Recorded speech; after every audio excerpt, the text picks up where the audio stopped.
Teleshikues, ju flas si çdo të njëjtë në orën 21 nga studio emisionit Opinion në këtë debat të drejtë për drejtë, në këtë bisedë, e cila lidhet me një zhvillim të 24 orëve të fundit, që është fokusuar nga kamerat e medjave audiovizive, pra medjave televizive, si dhe nga shtypi i shkruar, i cili gjatë gjithë ditës, i cili në mëngjesin e sotëm i kishte kushtuar mjaft vend dhe faqe një sondazhi të organizuar ose të porositur nga lëvizja Mjaft, i cili bën fjalë ose në një farë mënyrë heton 100 ditët ose perceptimin që ka publiku për 100 ditët e para të qeverisjes së Partisë Demokratike ose të koalicionit djathtë të drejtuar nga Partia Demokratike. Një sondazh i cili natyrisht ka ngjallur, ky sondazh i cili ka ngjallur dhe debatet e tij që është publikuar dje në datën 1 shkurt në orën 11.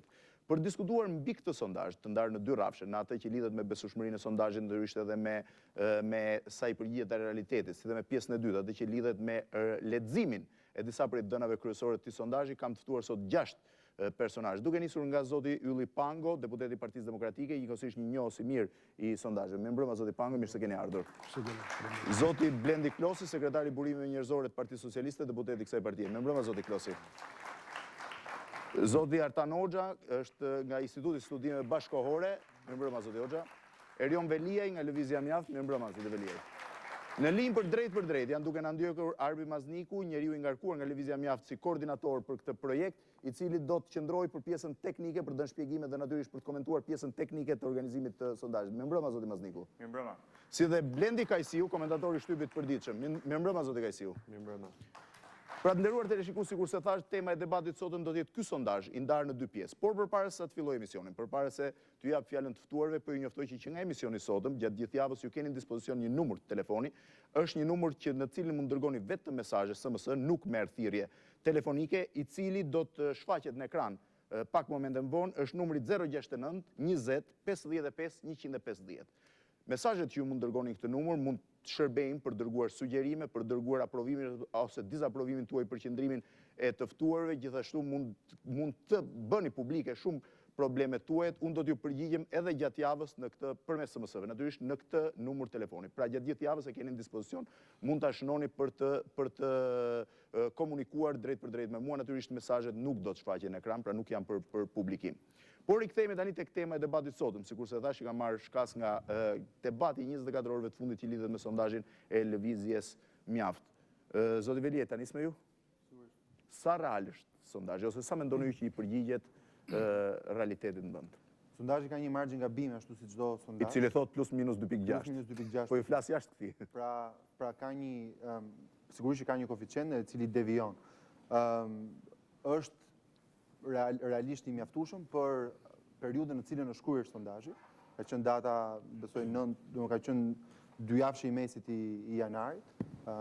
Them data 10 me 20, me një koncentrim në mes të janarit. Ndaj është një fotografim i ndjesisë publike për ato data. Ju garantoj që sot, në momentin ku po flasim, ky sondazh ka ndryshuar. Disa aksione apo mos aksione të qeverisë, fjala vjen një vendim gjykate për prishjen e një mbikalimi, një pushim nga puna i disa. Nuk po flas për realitetin e këtij momenti. Nuk po flas për këtë moment. Po flasim ai fotografimi datës 11, 12 dhe 14, 15 janar që ju thoni. Ka besimin maksimal që është një fotografim real i atij harku kohor të ndjesive të publikut. Zoti Hoxha, a keni ndjekur ose a keni konsultuar sondazhin? Kam parë mjaft të dhënat e këtij sondazhi, përfshi dhe metodologjinë e tij. Sa i përgjigjet sipas jush realitetit shqiptar? Nuk po flas sot, që mos i hym këtij debati sot krahasuar me ditën kur është bërë, po flas momentin e fotografimit të realitetit. Rezultatet e sondazhit mua më duken rezultate të pritshme dhe të arsyeshme në tërësinë e tyre. Dhe nëse do ta eksplorojmë këtë temë më pastaj, do të shohim edhe në detaj. Por nga pikpamja e vlerësimit të një organizate që bën sondazh, janë 3 momente që mund të vlerësohet sa i besueshëm është një sondazh. Së pari duhet të dim kush është motivi i organizatës.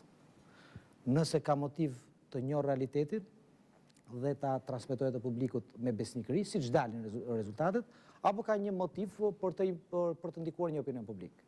Pra kjo është qëllimi i organizatës dhe kjo është hapi i parë për të gjykuar mbi një sondazh.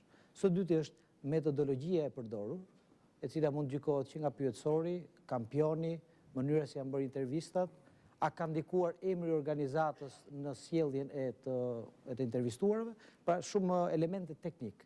Dhe mund të kemi teknik të qartë dhe të pastër, të saktë në një sondazh, mund të kemi edhe teknik gabuar. Elementi i tretë pastaj është si e pret publiku, si e percepton publiku rezultatin e këtij sondazhi. Dhe pastaj këtu do të kemi njerëz që do e besojnë, njerëz që mund të priren nga një krah kundër dhe një krah tjetër. Mund thua që duhet të bëjmë sondazh për një sondazh për të besuar domosdoshmë se si e pret publiku. Rëndësik pra ka që në këto 3 hapa, nëse do të analizohen me imësi, mund të arrihet, mund të parafrohet vërtetësisë e një sondazhi apo jo. Në fakt, përpara se të jap fjalën zotit Mazniku, i cili mund të jap shpjegime lidhur me gjithë metodologjinë që është përdorur dhe arsyet e këtij ose objektivin që ka pasur ky sondazh, le të ndjekim material shkurtër filmik që jep ose risjell edhe një herë këto dëna përgatitur nga stafi i emisionit Opinion. Sondazhet në opinionin publik rreth çështjeve të ndryshme, të prekshme për shoqërinë janë një hap përpara në konsolidimin e demokracisë në vend. Në të njëjtën kohë, zhvillimi gjithnjëhem i shpeshtë i tyre dëshmon rritjen e cilësisë së komunikimit politik në vend dhe emancipimin e klasës politike. Nëpërmjet sondazheve, politikbërësit marrin informacion të vlefshëm në lidhje me gjërat që po shkojnë mirë apo politika të cilat kërkojnë ndryshim. Sondazhi më i fundit është porositur nga lëvizja Mjaft dhe është kryer nga Index Albania, kompani shqiptare me aktivitet në fushën e mbledhjes së opinionit publik. Sondazhi synon të mbledhë opinionin e qytetarëve për mbarvajtjen e gjërave në vend gjatë 100 ditësh të parë të qeverisë së re. Ky sondazh është kryer gjatë periudhës 11 deri në 22 janar. Janë intervistuar 1000 individ në të gjithë vendin dhe secila intervistë zgjatej 20 deri në 25 minuta. Intervistat u kryen ballë për ballë me letër dhe laps në vendodhjen e të intervistuarit. U përdor metoda e probabilitetit të rastësishëm në disa faza.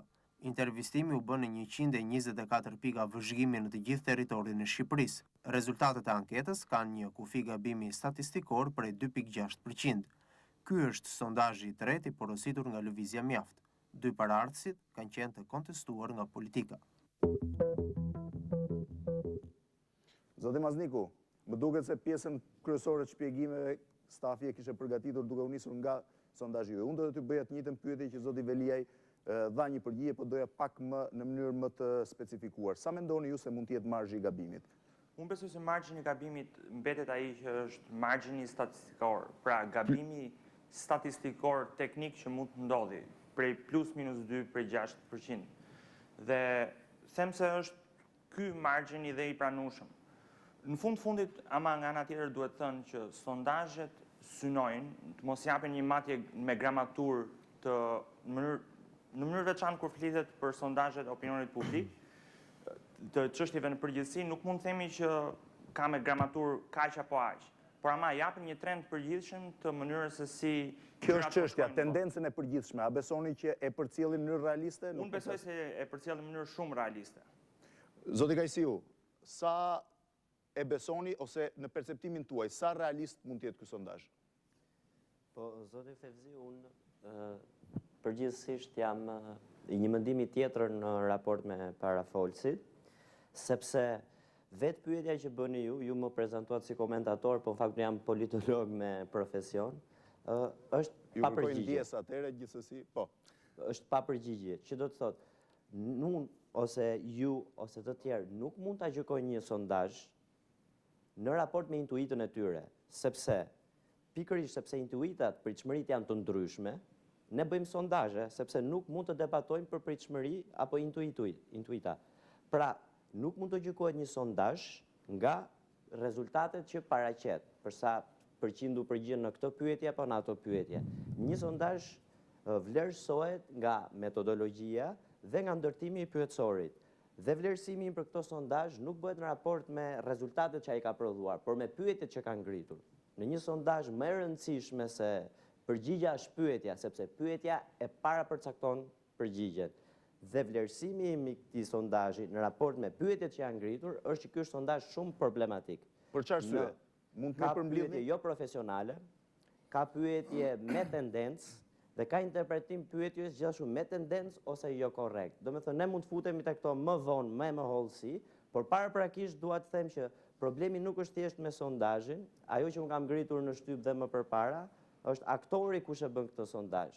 Dhe unë nuk besoj që Mjafti ka kredibilitetin e dur për të bërë sondazhe të tilla sepse është faktor Mjafti politik dhe me sa di social. unë është vetëm porositës i sondazhit. Duhet të sqaroj diçka, që sondazhi është, kompania që bën sondazhet është një biznes.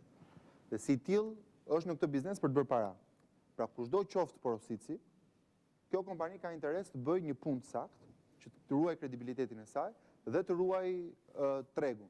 Ndaj si till jemi bindur rregullave të tregut në këtë sondazh. Kemi pasur një ofertë nga një kompani, kemi vlerësuar atë ofertë, dhe si till kompania është në këtë lloj biznesi për të bërë para, pa asnjë referencë politike apo Pra ju jeni thjesht porositës, keni bërë pagesën dhe nuk keni lidhje me... Të të sqaroj sepse edhe kjo ka interes problem. Kemi pasur një grant nga Fondi i Ballkanit për Demokracinë, është një projekt i Fondit Gjerman Marshall dhe USAID-it, i cili sponsorizon organizata si Mjafti, të cilat ata i konsiderojnë të besueshëm, pavarësisht se opinionet janë relative, po ky grup zgjodhi ta konsiderojë Mjaftin të besueshëm për të vazhduar për të bërë sondazhe.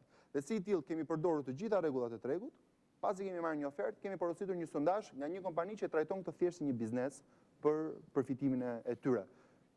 Ajo që bëjmë, duke qenë se Shqipëri nuk ka mjaftueshëm fuqi financiare që një media të porosisë sondazhe dhe të përballoj kostot e tyre me votimin, apo partitë politike ndoshta nuk kanë të ardhurat tilla, ne përdorim këtë material, i qëndrojmë besnik materialit që marrim dhe i afrojmë këtë falas publikut, opinion bërësve, politik bërësve dhe shoqërisë civile apo medias, kushdo palë e interesuar, dhe ky është një produkt që ne ofrojmë të hapur dhe të lirë në treg. Zoti Fevziu, me që së përmend tregu, sepse është dhe një debat tjetër që unë më parë kam bërë me zotin Mazniku, kemi debate të gjata në lidhje me sondazhet, unë mendoj që sondazhet të tilla, dhe nuk është problemi thjesht me Mjaftin, por dhe me donatorët, nuk e ndihmojnë, por e shkatrojnë tregun e sondazheve. Sondazhet bëhen nga biznese, të cilat kanë si synim fitimin. Dhe mediat apo aktorë të tjerë biznesi konkurrojnë për këto sondazhe, duke nxitur këtë treg.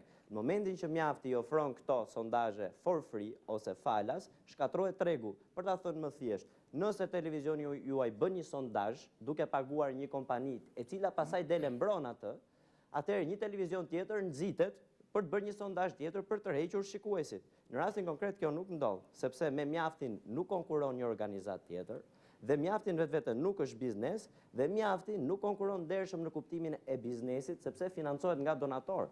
Dhe kjo ka qenë një nga arsyet, jo e vetmja, se ka dhe arsye tjera të strukturimit të tregut shqiptar, të problemeve të deformimit të tregut, se përse ne nuk kemi sondazhe profesionale dhe biznese profesionale sondazhi. Dhe për ta mbyllur, se po zgjatem më duket, më falni, këtu kemi një situatë paradoksale që po ndodh me sondazhet Mjaft në vimësi. Në rastin konkret, por dhe më parë, Mjafti del dhe mbron integritetin e sondazhit Albindex, i cili presupozohet është një biznes profesional dhe me integritet. Dhe unë nuk e paragjykoj sepse nuk e njoh këtë biznes. Por kjo është e çuditshme dhe paradoksale, sepse duhet të dalë Albindex të mbrojë integritetin e sondazhit të porositur nga Mjaft dhe jo Anasjelltas. Përse? Sepse Mjaft nuk është institucion sondazhesh. Nuk ka ekspertizën në fushën e sondazheve, në fushën e politologjisë apo të shkencave politike. Dhe së dyti, Mjaft. Do kthej tani do ta kthej debatin. Po, zoti Kajsiu, po. Dhe së dyti problemi është që Mjafti është i pozicionuar si aktor social dhe politik. Dhe ky aktor thot besoni këtë biznesi, duhet ishte e kundërta. Paktën në logjikën time. Po, jo, ja, do të bëj një sqarim shumë të shkurtër. Po, më fal, të kërkoj ndjesë Arbin. Një sqarim shumë të shkurtër. Duke qenë se është diçka e re, dhe sondazhet janë një kafshë e re në këtë kopsh zoologjik, sigurisht të gjithë ne të tjerët çuditemi dhe është kontestuar në gjithë emisionet. Kjo është më së normali që çdo gjë e re të kontestohet. Vetë Mjafti u kontestua kur lindi si ide. U deshën 4 muaj që pajtoheshim me diçka që nuk ishte as mish, as peshk, as PS, as PD, po diçka që operonte si operator civil në Shqipëri. Do të zgjash debatin me zotin Kajsiu, më duket. Kjo është më së normali. Ajo që duhet të sqaroj është kjo. Në të gjithë botën, USA Today, New York Times, Washington Post, Chicago Tribune, porosisin për ditë sondazhe të tilla.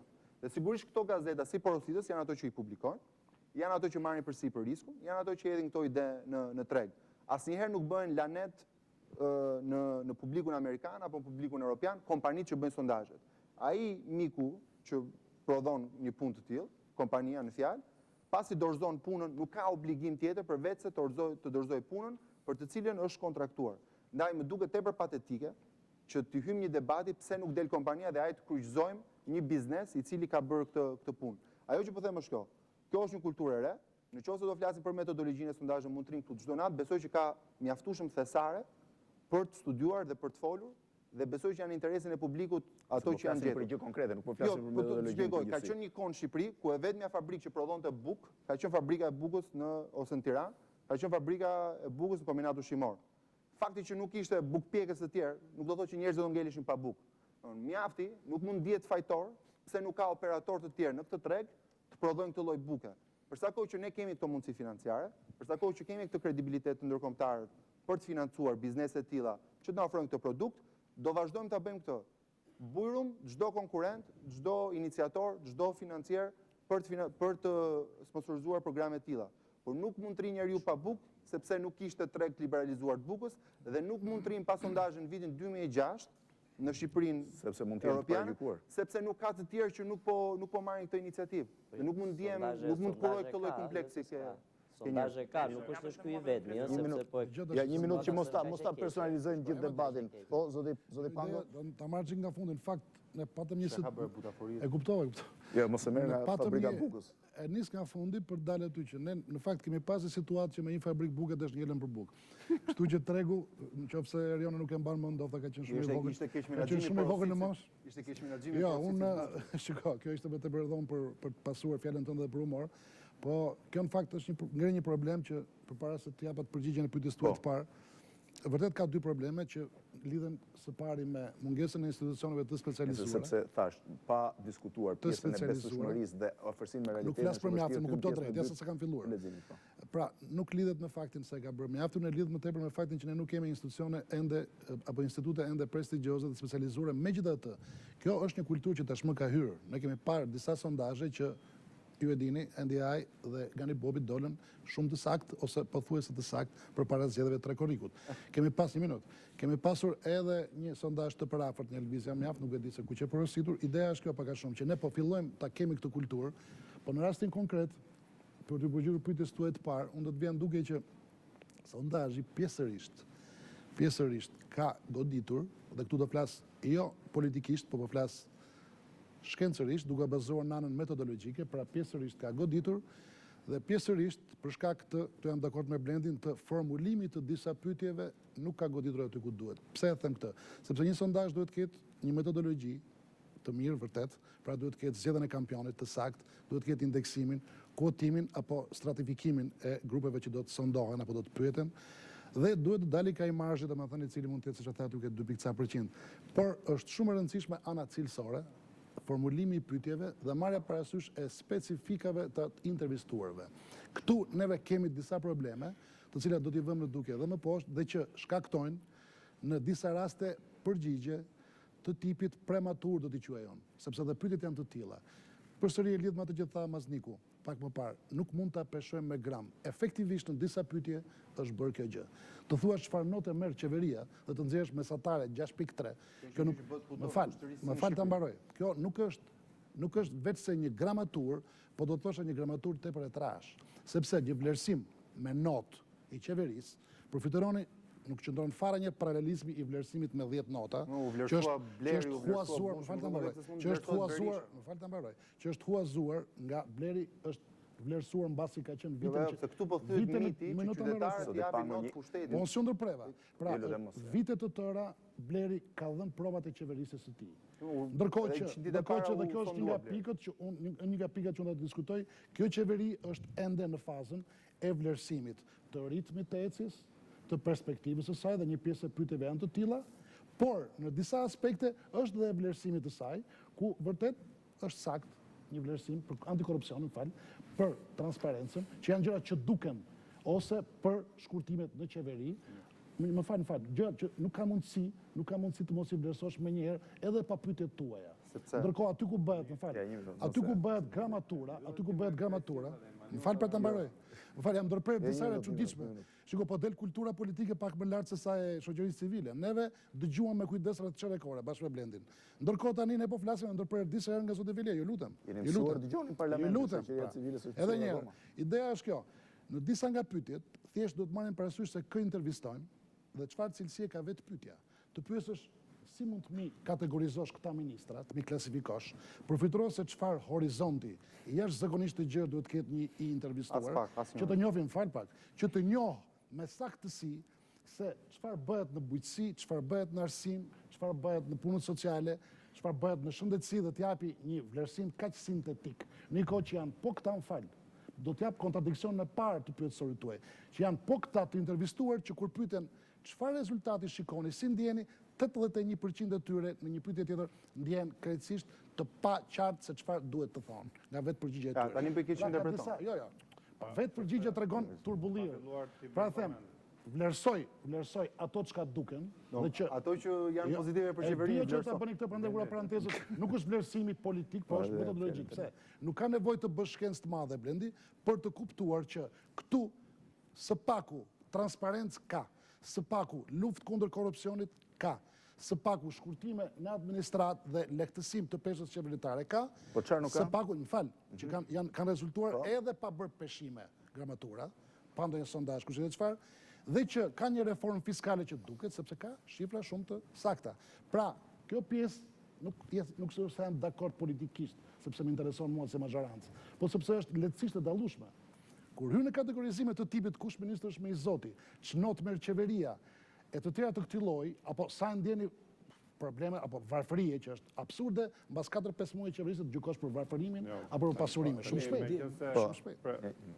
Profesor Pango e thelloi debatin. Pra, doli nga pyetja e parë që a duhen sondazhet, a e besojmë sondazhet? Më thënë që për këtë pjesë të parë, pak unë si profesor i një grupimi politik, jam krejtësisht i lutur për sondazhet të ngjashme. Unë jam partizan e asaj që ne duhet bëjmë politika mbi informacion, i cili na sjell në opinionet e publikut. Ne si forca politike po ashtu, le të kujtojmë fushatën e fundit elektorale, duke qenë se fushatat kanë qenë më të pasura financiarisht se sa jeta normale e partive, kemi bërë nga 3-4 sondazhe të ngjashme gjatë periudhës elektorale, por qoftë për interesa krejtësisht të partive që ne i përkasim.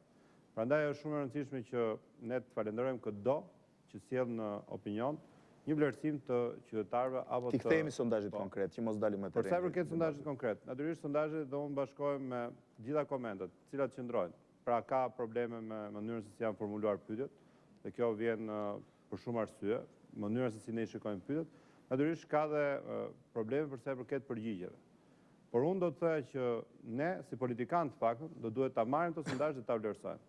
Gjë që e siguroj që Partia Socialiste po e bën me vëmendje. Dhe nëse do të fillojmë për komentet që i bëri profesori, le të marrim një nga një pyetje dhe të japim përgjigje. Por unë do të thoya një vlerësim pozitiv për gjithë ata që përpiqen të sjellin në mënyrë të koncentruar opinionin publik në pranë atyre që merren në politikë. Është shumë e rëndësishme që politika shqiptare, jo vetëm ajo partijake, të ngrihet mbi një informacion të saktë. Ne sot kemi një politikë qeveritare e cila ngrihet mbi një tymnaj. Kemi politika, jo pse ne jemi në opozit dhe kur kemi qenë në pushtet ka qenë më mirë kjo histori. Dhe në ato kohë ka pasur shumë probleme për sa i përket politikave që ngrihen mbi informacione të gabuara. Dhe këto politika natyrisht shkojnë në drejtime të gabuara. Ne kemi shumë nevojë që të ngrihemi sisteme të tëra të informimit të politikës dhe të atyre që merren politikë. Në rastin konkret do të thoya që qeveria do duhet të mbështesë shumë herë më tepër ata që prodhojnë informacione qoftë statistikore. Duhet mbështesë Mjaftin tani. Jo, e kisha vapin për organet që prodhojnë informacion për politikbërjen qeveritare. Për sa i përket problemet sondazhit, le të marrim pak më vonë për të analizuar një nga një. Të flasim pak po, zoti Hoxha. E para duhet kuptojmë çfarë prodhon sondazhi. Sondazhi nuk bën gjë tjetër, vetëm sjell në formë të përpunuar diçka që ekziston objektivisht. Dhe ky është opinioni i njerëzve. Dhe çdo individ që është përgjigjur nuk diskutohet nëse e ka drejt apo e ka gabim. Një njeri ka opinionin e vet, me të dhënat që ka, qofshin këto të drejta apo të gabuara, me aparatin e vet analitik dhe të përpunimit tyre. Ne në sondazhe nuk ne intereson kjo a e ka gabim Mileti kur jep një opinion, as edhe pse mund ta ketë gabim, por nxirret një rezultat dhe thohet njerëzit në mesatare bëjnë këtë vlerësim me një shkallë të caktuar nga 4 deri në 10, nga 1 deri në 7. Të pa informuar, shumë të informuar, pak të informuar, kjo nuk ka rëndësi për sondazhe. Rëndësi ka që njerëzit t'i përgjigjen një pyetje dhe nxirret statikisht një rezultat. E dyta, në lidhje me paragjykimin që mund të ketë për autorin e sondazhit, për porositësin, për porositësin, pra për rastin e Mjaftit, mund të them këtë që vlerësimi i rezultateve nga pikpamja e besueshmërisë individuale do të afektohet, do të ndikohet negativisht për aq sa individ caktuar e paragjykojnë organizatën bazë.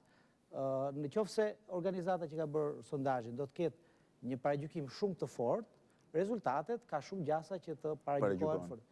Nëse organizata ka një paragjykim të butë, për aq sa që ka paragjykimi, për aq do të paragjykohen. Këtu është e nevojshme që ne të dalim nga rrethti vicioz dhe të shohim kush janë pyetjet, çfarë rezultatesh kanë dalë dhe a mund të nxjerrim mesazhe për njerëzit, për qeverinë, për opozitën, për shoqërinë civile, dhe mund të thojë që këtu do të ishte vlerë debati. Në fakt, edhe maksimum një 5 minutë do të diskutoj lidhur me të themi besueshmërinë e sondazhit, sepse dua ty pastaj në leximin e atyre, sepse të gjithu shprehen që ka gjëra që mund të lexohen ose mund të komentohen në mënyrë ndryshe. Zoti Mazniku, sa veta janë intervistuar për këtë sondazh? Janë intervistuar 1000 veta në gjithë Shqipërinë në 124 pika semplimi.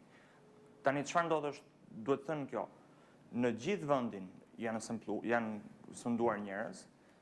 Sempli ose kampioni është më se përfaqësues. Pra, domethënë është përfaqësues në të gjitha parametrat. Nga pikëvështrimi profesional, unë besoj dhe ne kemi kontrolluar, dhe kjo është dhe një ndër arsyet pse ne dalim dhe mbrojmë me besim sondazhin, sepse ne kemi kontrolluar që ai t'i përmbajë të gjithë parametrat e mundshëm të cilësisë shkencore dhe të shkencës së bërjes sondazheve. Duat vetëm të ndaloj vetëm me 2 argumenta të shkurtër që u dhanë nga zoti Kajsiu dhe nga të ftuarit e tjerë. E para çështja e tregut.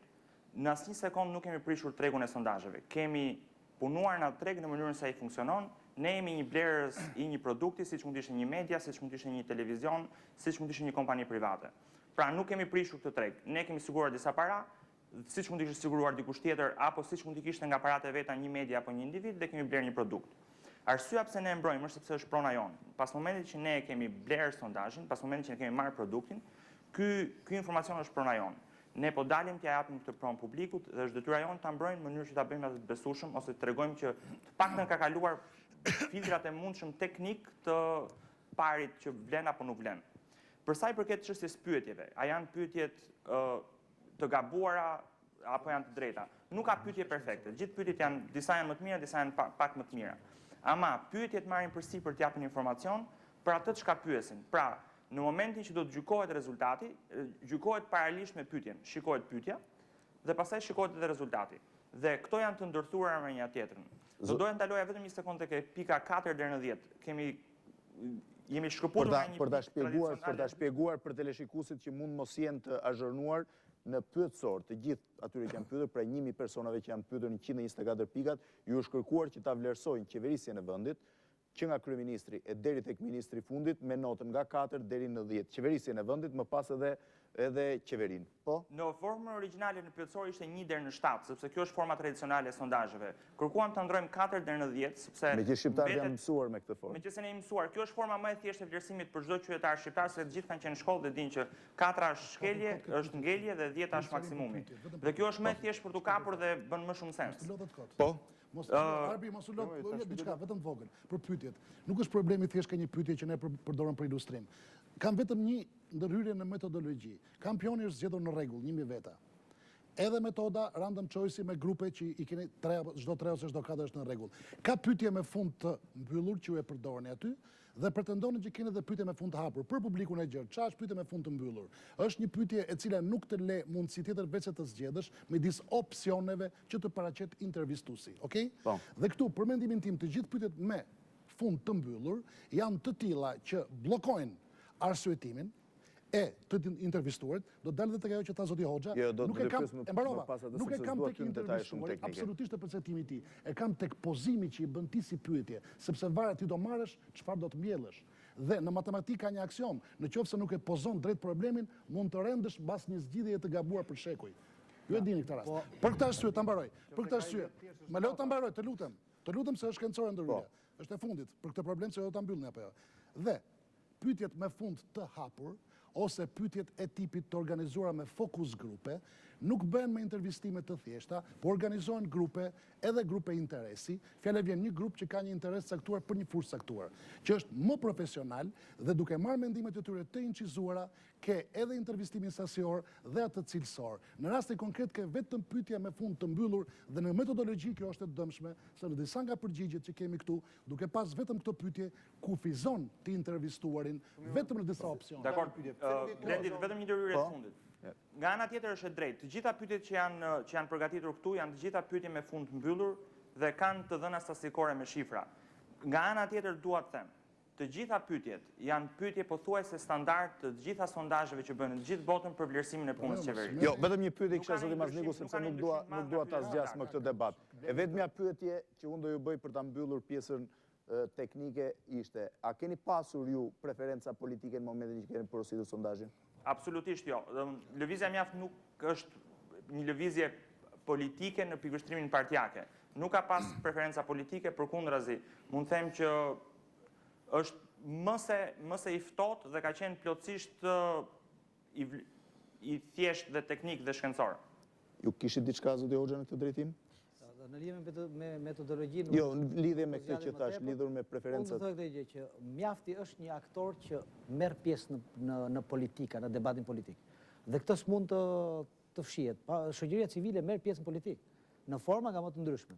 Tashmë, do ta gjykonim, për aq sa njerëzit mund ta paragjykojnë Mjaftin se ka qëllime nëpërmjet sondazhit, të cilat nuk janë thjesht për të pasqyruar me besnikëri fotografinë e opinionit publik në momentin e kohës së dhënë, por aq rezultatet e sondazhit do të jetë paragjykuara dhe këtu nuk ja vlen më ta diskutojmë më tepër, secili interpreton përgjigjet bazuar edhe tek perceptimi që ka ke Mjafti. Zoti Klosi. Për tyrë pjesa e vlerësimit tashmë të sondazhit, jo, do të mbas spotit publicitar. Të vlerësimit të sondazhit si produkt. Natyrisht për opinionin publik apo për njerëzit e thjeshtë mbas është shumë e lehtë që t'japin një vlerësim apo të shohin vetëm rezultatet. Për ata që janë pak më profesionistë, një sondazh vlerësohet në mënyrë se si pyetjet ndërthuren me njëra tjetrën. Dhe përgjigjet e pyetjeve të ndryshme a bashkohen me njëra tjetrën. Dhe po të shikojmë sondazhin në disa në rreshta të pyetjeve, po të shikojmë pyetjet një nga një, pyetjet kanë një lidhje logjike. Përgjigjet e këtyre pyetjeve përplasen me njëra tjetrën. Pra, po të bëjmë një bashkim të përgjigjeve, ne dalim në një opinion që është i vërtet. Pra, nuk është se pyetja e parë godet shumë në ka të kundërt me pyetjen e tretë apo të katërt. Nëse do të marrim dhe me shembuj, pastaj le të shikojmë që shembuj tregojnë që sondazhi tregon një vërtetësi dhe opinioni është thithur në një mënyrë të caktuar. Është pjesë e politikës, tashmë ta vlerësoj atë, është pjesë e opinionit që gjykojmë mbi këtë sondazh. Problemi i madh është që qeveria vazhdon të jetë e shurtët dhe kërkon të luajë lojën që të njëjtën lojë që luajti edhe në gjatë fushatës elektorale që nuk vlerësonte të lloj sondazhi. Problemi është i madh që qeveria. Jo, problemi i madh është tani gjen disa teza e kanë qeveritë të keqe që si vlerësojnë sondazhet. Mendoj që qeveria e kaluar e vlerësoi. Kjo e tanishmja, nëse do vazhdoj të luajë lojën që është i mjaftë apo s'është i mjaftë, mendoj që e ka shumë gabim. Sepse do të jetë opinioni publik i cili do rëndohet më tepër akoma. Mendoj që sondazhi përplasja e përgjigjeve të pyetjeve na sjell një vërtetësi të sondazhit. Unë kam mendimin që disa nga pyetjet mund të rishikohen. Zoti Kajsiu, para se ta pini gotën e ujit. A keni ju paragjykim, sepse ma thatë pak më parë e preket? Patjetër që kam paragjykime dhe patjetër që për këtë është vështirë të fajsohesh. Pse? Sepse Mjafti ka marrë qëndrime caktuara politike në skenën tonë. Dhe nuk ka asgjë të keqe këtu, unë bile për këtë i përgëzoj, unë jam pro qëndrimeve dhe aktivitetit politik. Çdo më thënë qëndrime politike? Si? Qëndrime politike me kahje, apo sepse qëndrime politike mund të tipit, të iki Berisha, të iki Nano, të vi zoti Rama, vetë zoti Veliaj ka shprehur këto publikisht. Apendiciti i Blendi. Si? Asnjëherë s'kam thënë kush duhet vi, asnjëri nga ne nuk është përëndësuar, kemi folur për një ndrim në klasën politike. Po, dhe në një... Kludëm. Po dhe një emisión të zonë e lirë. Kemi folur për një mencin mentalitet, por asnjëherë s'kemi thënë kush duhet vi, kush duhet vëndësoj kënd. Jo, unë ju kam dëgjuar personalisht, Kemi vetëm folur për të verifikuar, por pak rëndësi ka. Jo, ka rëndësi sepse mbi atë po ndërton gjithë argumentin tonë. Në Jo, momentin që nuk e ndërton ndërtoj gjithë thjesht argumentin, mbi të atë. lutem. Keni pas- Në momentin që ndërton gjithë argumentin në një bazament i Fal, cili a e nuk mba- pranoni kur që thoni Atëherë klasa gjithë vjetër shtëpia do të politike duhet largohet? A keni Sigurisht, thënë? se dija që ekziston dhe i debat ka që ndezur. Nëse për ta kaluar këtë pikë.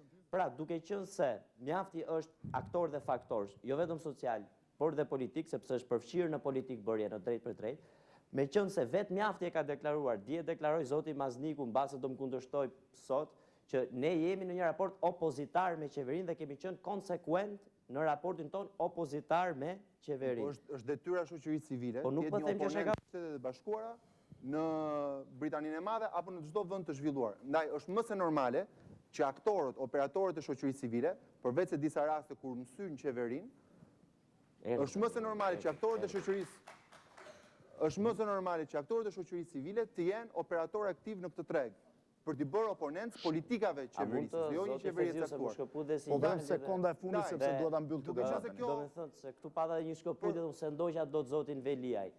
Thjesht ajo që doja të thoja është që ka një konfuzion midis aktivizmit këtu dhe prodhimit sondazheve që është diçka e profesionalizuar. Dhe duhet të rikthejmë pikës së fillimit. Është shumë e çuditshme për mua që mbrohet sondazhi nga ana e tij profesionale nga aktivist social. Ky për mua është jo vetëm e parqar, po edhe shqetësuese. Ndërkohë që duhet ishte e kundërta, profesionistët do mbronin integritetin pavarësisht nga aktori që ka bërë porosinë. Kaq kisha vërtet. Faleminderit zoti Kajsiu. Një pikë për mbyllëse. Vetëm do kalojmë pjesën tjetër se jo, çfarë vlerë sjell sondazhi dhe kjo me këtë realisht do ta përmbyll sepse mora spundu nga ajo që tha zoti Pango. Unë besoj që çdo qytetar i Shqipërisë duhet fuqizohet përballë mitit politikanëve. Dhe nëse një anglez apo një amerikan merr një sondazh dhe thotë unë jap 5 Bushit, unë jap 8 Blerit, atëherë pse jo një shqiptar mos ta ketë këtë mundësi, ti thotë unë jap kaq Berishës dhe kaq Nanos. Unë nuk besoj që duhet fyem inteligjencën e publikut, sigurisht ka njerëz me universitet, ka njerëz me fillore dhe ka njerëz, por në çdo gjithë tjetër mësuesët me zi japin 10 në llogarit. Sigurisht, po ky është populli ynë, pra me këtë popull po jetojmë. Ne jemi Pyesni zotin Pango sa 10 ata. Mos spekuloj. Jo, s'po spekuloj. Ne nuk thamë që nuk vlerëson dot publiku, se këtu më duket duke çkuptuam. Ne thamë kështu. Për 4 muaj nuk gjykohet nota. Unë nuk do ndërpreva. E të bëj një krahasim nga bota pedagogjike. Je duke bërë Po nuk do ndërpreva, duhet më lësh ta mbaroj. Po, do të jemi kokë dhe do të thosh ta mbaroj. Duhet më lësh ta mbaroj. Ajo që duhet kuptojmë është dhe i kthejmë për çfarë di shembull. Në qoftë se çdo qytetar duhet ju kisha vënë për ballon ju. Në qoftë se çdo qytetar i Europës e vlerëson qeverinë e tyre edhe pas 100 ditësh, edhe pasi vjen në pushtet pas 20 vjetësh, nuk e shoh pse një qytetar i Shqipërisë nuk mund të japi një notë qeverisë pas 100 ditësh në Shqipëri. Do që është një drejtë do ta hyj në pjesën tjetër. Lutem. Është të do të Tek ajo duhet vlerësuar qeveria apo jo në 100 ditë. Te ky gabim ra vetë kryeministri Berisha, i cili me gallomaninë e tij tha që për 100 ditë do ndryshoj këtë vend. Për 100 ditë njerëzit do kapin kaq. Dhe për të kthyer prap argumentin që unë thash. Po shikojmë pyetjet një nga një të sondazhit, kur 45% ka nuk kemi jo. 57%, jo një sekond. Do të rikthehemi në atë dhe do të pyet. Me ju do ta nis të kalojmë nuk e kam të vlerësuar. Po, vetëm ta mbyll sepse u zgjat më shumë se sa mendoja. 57 nuk kanë besim te qeveria. Kur vetëm 30% e shohin situatën e qetë. Mos pretendoni që atëherë mos jenë 60% qytetarë, mos japin notën 5 deri në 6 qeverisë. Të jap vetëm një fjali Blendi sqarim. Këto janë bashkimet e pyetjeve që sjellën për të dhënë sondazhet. Tani vetëm sqarim. Vetëm i sqarim se ti je duke kryer një reformë në një fushë caktuar në arsim. Dhe sapo ajo shkakton një pesë tjetër. Ju lutem dhe një herë. Reforma në arsim po bën një pesë tjetër. Një minutë. Sapo ka filluar të zgjej debati. Ti vodot not? Jo, do të shikosh çdo dal. Ndërkohë, pak a shumë është sikur një nxënësi që po kryen provimin me shkrim, ti shkosh me kokë dhe ti thuash 6. Ti mund të thuash je në rrugë të mbar ose je gabim. Ne kemi nisur një reformë, ne kemi nisur një reformë. Në arsim tekstualisht në arsim zotëri, tekstualisht në arsim sotëri, ne po rrahim debatin për reformën dhe ende s'keni pa rezultatet. Ndajnë zoti Gens Polo është vlerësuar maksimalisht. Më falë zotëri, unë e përmenda si shumë, si mund të bësh jo pra, as maksimale, as minimale. Shembulli është fantastik, zoti Gens Polo është ministri më i votuar. As maksimale, as minimale për Polon. Ti Polon do ta vlerësosh, je gabim, mos qesh. Je gabim, më fal për një minutë. Është vlerësuar për punë. Atëherë zotëri të sqarojmë në qartë. Ti do ta vlerësosh Polon dhe edhe këtu publikisht në shtator zotëri.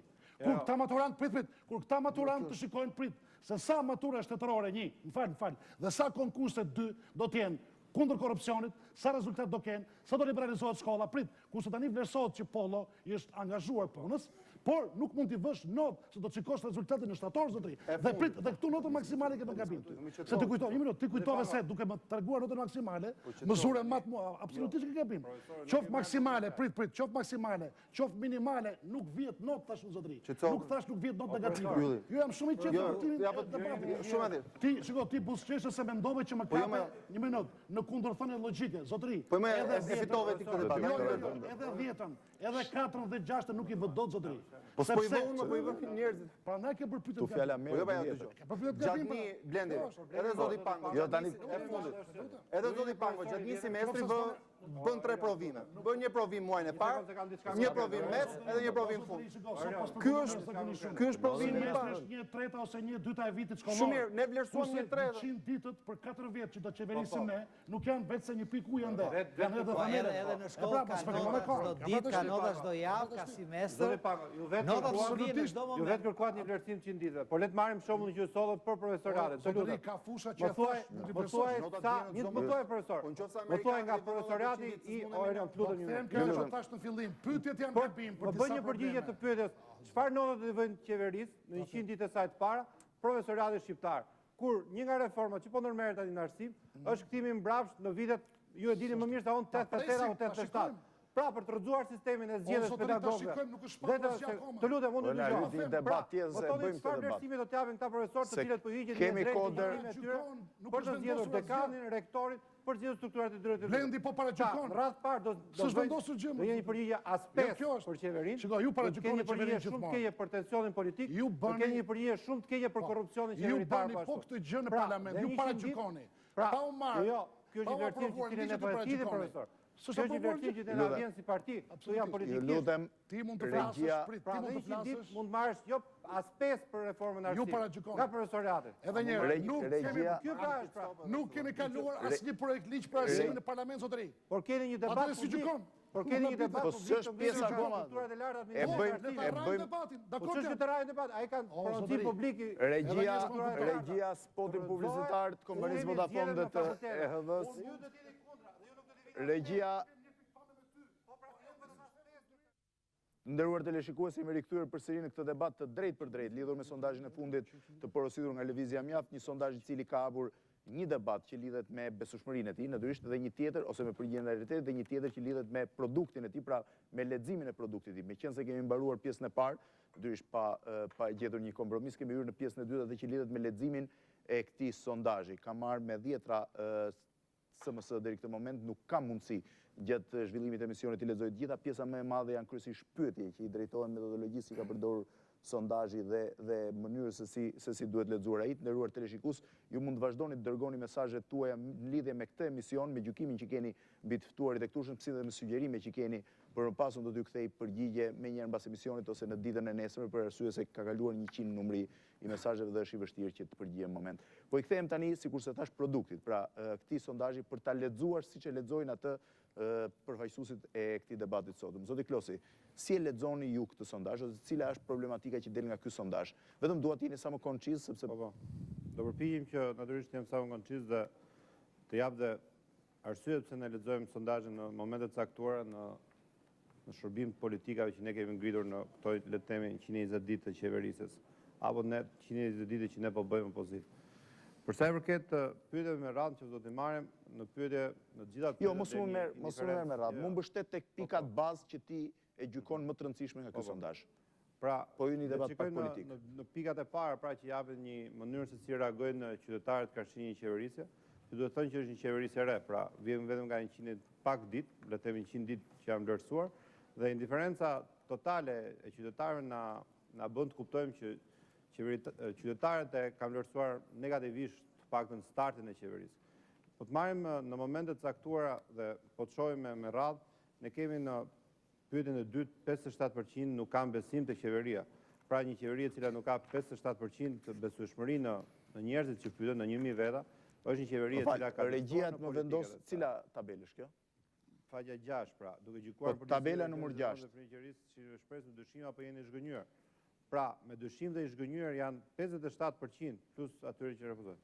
Pra, është një moment shumë i vështirë për qeverisën e sot. Kurse me dyshim dhe me shpresë në 80%. Jo, me dyshim. Me dyshim dhe me shpresë në 80%. Me 100 ditë ta shohësh me dyshim i bie. Dyshimi është afishuar dhe për të bërë një moment më të vështirë akoma. Pyetjen në faqen numër 7, duke kërcënuar situatën e tani politike në Shqipërinë periudhën para zgjedhjeve trekorikut, a mendoni situata e tani me qetë? Zoti Klosi më përqendroni. Pra ju mendoni që shqiptarët e shohin me zhgënjim qeverisjen në fillimet e saj. 15% Blendi. Por jo janë 39 dhe 15 pra.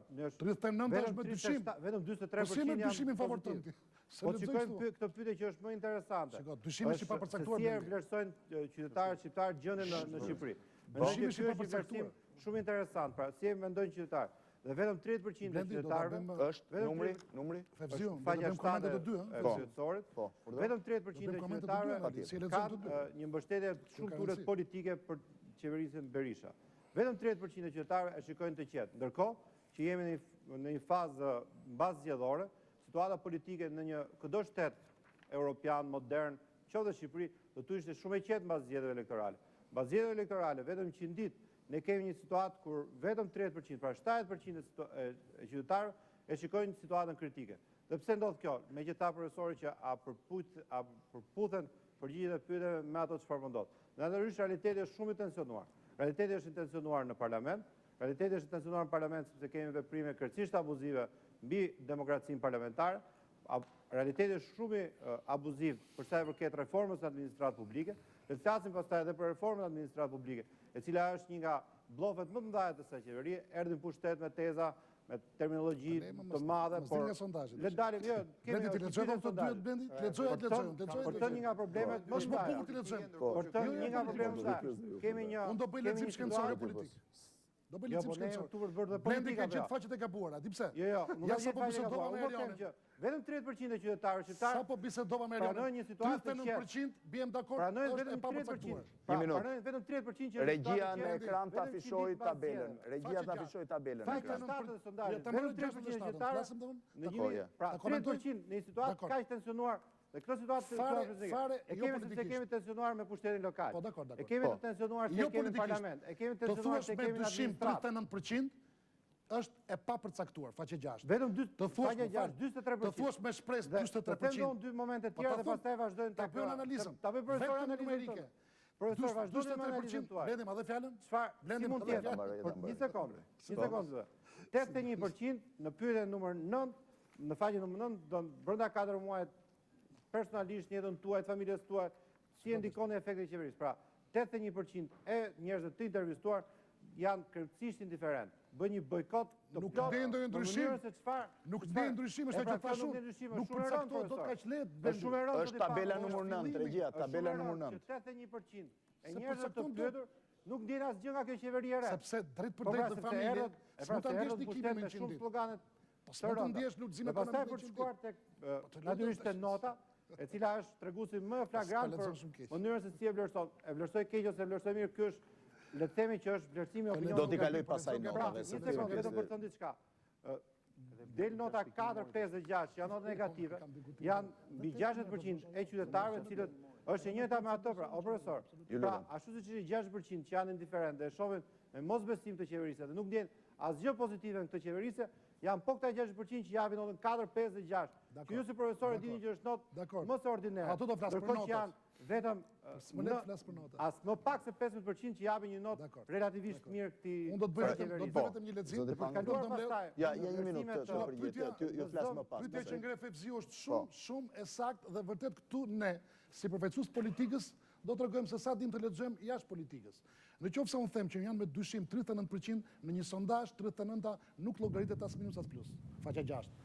por është me shpresë 43% dhe të zhgënjur 50%. Është një sondazh që nuk i nxjerr mjaft dobët shpresat e shqiptarëve. Kalojmë në faqen 7, më fal. Janë njerëz të në faqen 7, profesor. Me qetë situata. Regjia në ekran ta afishoj. Me qetë situata. Vetëm 30%. Skandal. Pritë mbërë. Tabela numër 7, regjia. Njësoj si më parë 37. Ti e ke pas situatë të acaruar të zgjedhjeve? Jo, kanë qenë zgjedhjet më të qeta. Por ama, pra, është normale që në proces elektoral ti e situata e acaruar. Por ama, kryeministri i vendit fillon qeveriset me një fjalim ku akuzon gjithkohon opozitën. Po le të mos kalon politik pra. Po mos kalon politik pra. Po kjo pra se kjo e tensionojnë situatë. Jo pra dhe njerë, dëgjoj dhe njerë. Kryeministri i vendit fillon qeverisën dhe vazhdon. Po ju lutem, lërë bëjmë mbarveshje.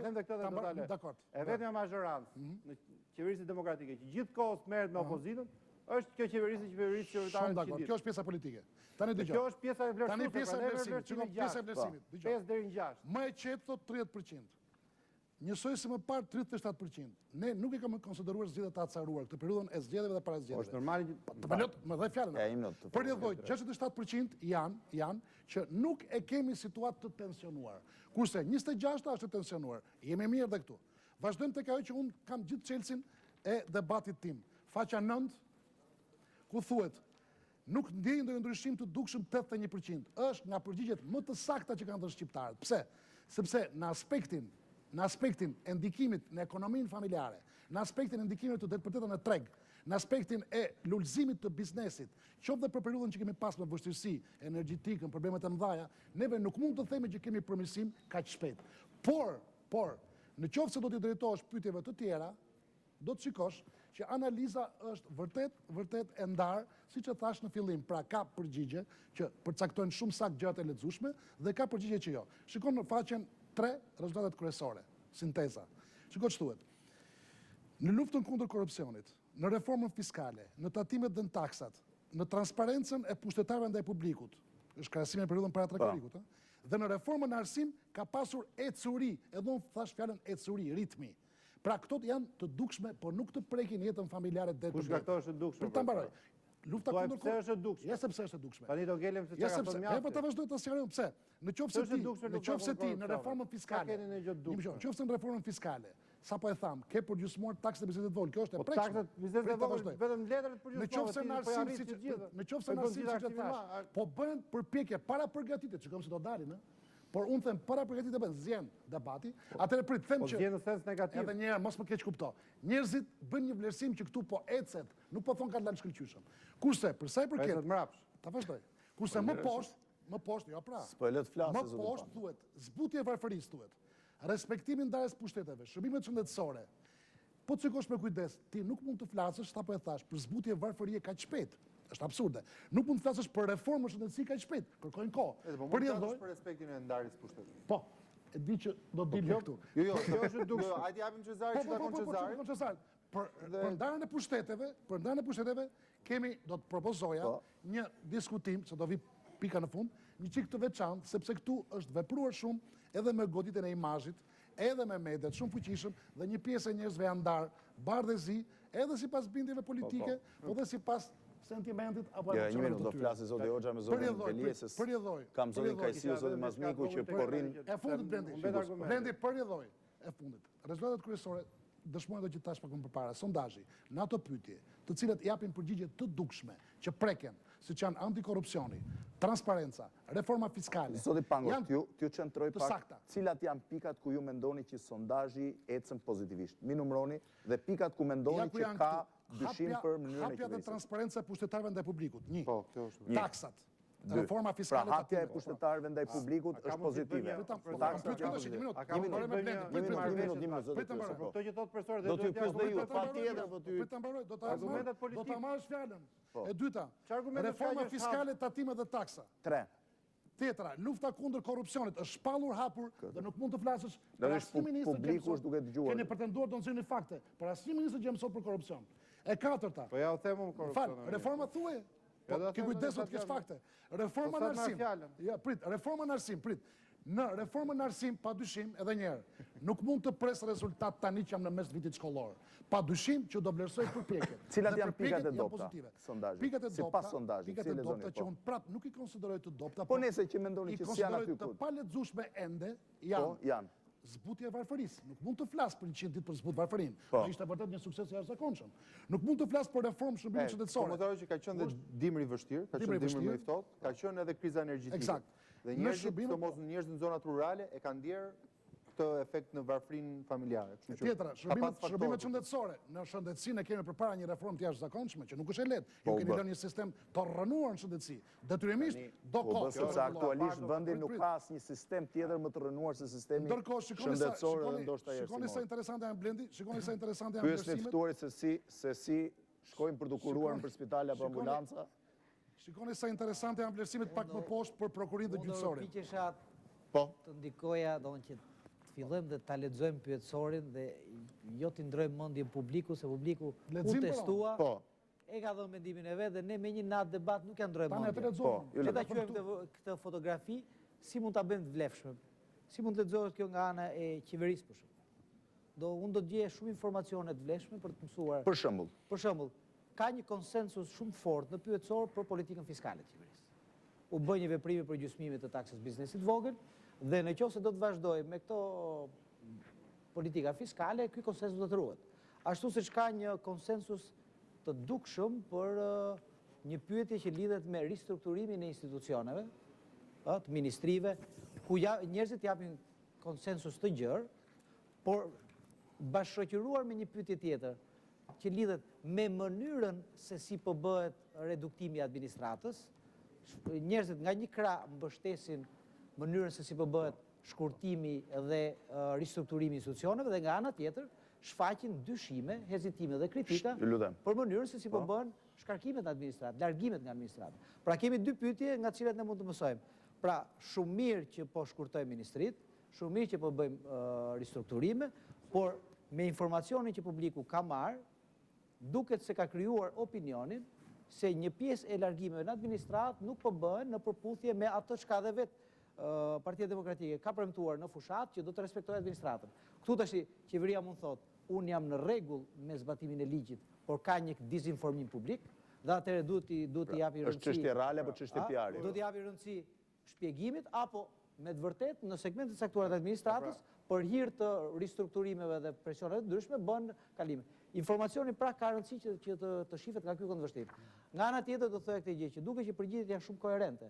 Njerëzit vlerësojnë në mënyrë shumë më të saktë dhe kanë opinion të qartë për veprimet të drejtë për drejta dhe të matshme të qeverisë, ashtu siç janë të pasigurt për çështje tjera, për shembull, shprehen që nuk janë të sigurt në disa nga pikat për efektet e reformave.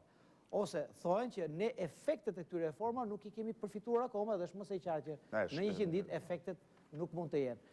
Ashtu siç mund të shohësh për shembull pyetje që si thua vlerësimi në përgjithësi optimist. Regjia në lidhje zotin Kajsiu dhe Mazniku, po. Mirë, një lloj besimi dhe shpresë që kanë shqiptarët nuk e kanë humbur nga zgjedhjet, por dyshimi i tyre që veprimet e qeverisë do të vazhdojnë të jenë në përputhje me një program që ajo ka premtuar, vazhdojnë të jenë të forta. Pra, kemi një qeveri që përballet përpara një shpresë që vazhdon të jetë gjallë mas zgjedhjeve, por përpara një dyshimi ende të fortë, të cilin ajo duhet ta luftojë. Ju e quajnë normale këtë? Unë e quaj normale duke pas parasysh edhe të gjitha analizat që ne kemi bërë përpara trekorrikut dhe për konsensusin dhe dyshimin që ka bashkëqëruar fitoren e Partisë Demokratike në këtë zgjedhje. Zoti Veliaj s'ka folur akoma. Dhe duke se ruhet një ekuilibër i tillë me një avantazh të lehtë drejt optimizmit në favor të qeverisë, kështu më duket ky rezultat. Zoti Veliaj?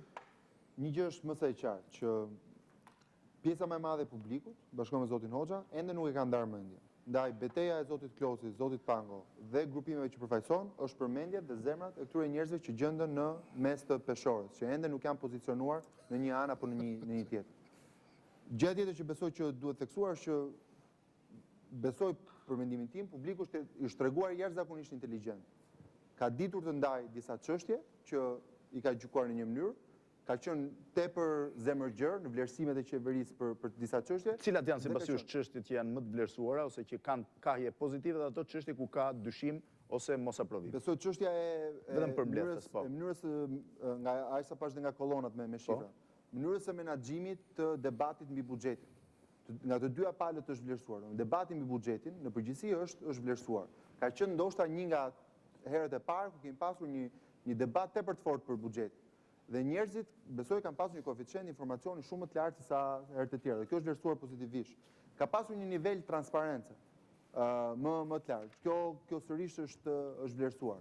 Është vlerësuar fakti që po deklarohen sa para po shpenzohen, për çfarë po shpenzohen, ku po shkurtohen, dhe njerëzit janë sensitiv, janë gjithë para që dalin nga xhepat tanë për taksat që i paguajmë në shërbimet qeveritare ose që u garantojmë qeveritarëve. Dhe kjo lloj transparencë është vlerësuar. Dhe njerëzit janë treguar inteligjent, vlerësojnë, dhe të jenë zemërgjër për këto shërbime. Dhe nuk flitet vetëm për militantët e partisë pushtet. Domethënë doza shumë e madhe se sa vetëm aq. Ama njerëzit kanë shprehur rezervat tek çështja e zbutjes varfërisë. Sigurisht kanë ndikuar faktorët si mungesa e energjisë elektrike, dimri tepër i ftohtë që ka prekur zonat rurale. Dhe periudha kohore, po. Dhe periudha kohore e shkurtër. Të respektimi ndarjes pushteteve. Tani ka qenë një efekt mediatik, ndoshta nga konflikti i Zoguzi, ku rreth 67% e qytetarëve janë shprehur në favor të Bashkisë Tiranës dhe mendojnë që qeveria ka gabim. A është ky ndoshta një efekt mediatik? Ndoshta, prandaj them, është perceptim. Ashtu si mund të jetë dhe perceptim lufta kundër korrupsionit. Por njerëzit ulur në kolltukun e tyre përballë televiziorit, gazetës dhe radios, kështu i kanë perceptuar këto misione. Jam vlerësuar shumë, ajo që doja të theksoja është ka një vlerësim përsëri, është çështja e perceptimit të ministrave të ndryshëm. Jo, do i hyj më pas. Ministrat dhe vlerësimin e qeverisë kanë pjesën e fundit. Po mirë, që të mbaroj atë argumentin e çështjeve, sigurisht që njerëzit janë sensitiv për çështjen e shëndetësisë. Dhe jo 100 ditë, po një ditë nuk presin. Në momentin që fëmia e tyre është i smur, dhe shkon në urgjencë, që nuk ka pllaka, që nuk ka serum, që një infermiere vazhdon pi cigare, që ambulanca nuk u vjen dot, që asnjëri se kap telefonin, sigurisht që nuk presin jo 100 ditë, po 1 orë para se të zgjidhet një çështje e tillë. Ndaj janë disa çështje të kësaj natyre ku qytetarët sigurisht janë tepër sensitiv. Cila është pika ku njerëzit janë më sensitiv? Besoj që çështjet e shëndetësisë dhe arsimit janë dy çështjet dhe çështja e varfërisë dhe papunësisë janë çështjet më sensitive. Ama çështjet ku janë vlerësuar më ekstremisht ka qenë çështja e korrupsionit, çështja e taksave ku kanë marrë nota pozitive dhe shkurtimet në administratë, çështja e Zoguzit, ndarja pushteteve ku janë marrë nota negative. Kështu që këto kanë qenë ekstremet dhe oscilacione. Në pjesën më të madhe i qëndroi asaj të fillimit. Qytetarët ende nuk e kanë ndar mendin. Ndaj ende duhet vazhdojë një betejë për mendjen e qytetarëve. Një sekond, ka një koment për një nga pikat. Zoti Kajsiu më njëherë mbas zotit Klosi. Po, zoti Klosi. Ka një koment për një nga pikat të cilat mbase s'ka qenë shumë pjesë e opinionit gjërë publik, që është reforma në administratë publike dhe shkurtimet në administratë publike. Natyrisht, Berisha erdhe me një slogan shumë madh, që nuk është slogan i ri, po të shikojmë dhe fjalimet që kemi mbajtur në 2 apo 3 vjet përpara, gjithkohë ne kemi përmendur shteti i vogël, qeveria e vogël, korrupsioni do të luftohet me një shtet më të vogël. Dhe po të shikosh përgjigjen e pyetjet, 57% të pyetur janë dakord me një ristrukturim të administratës publike.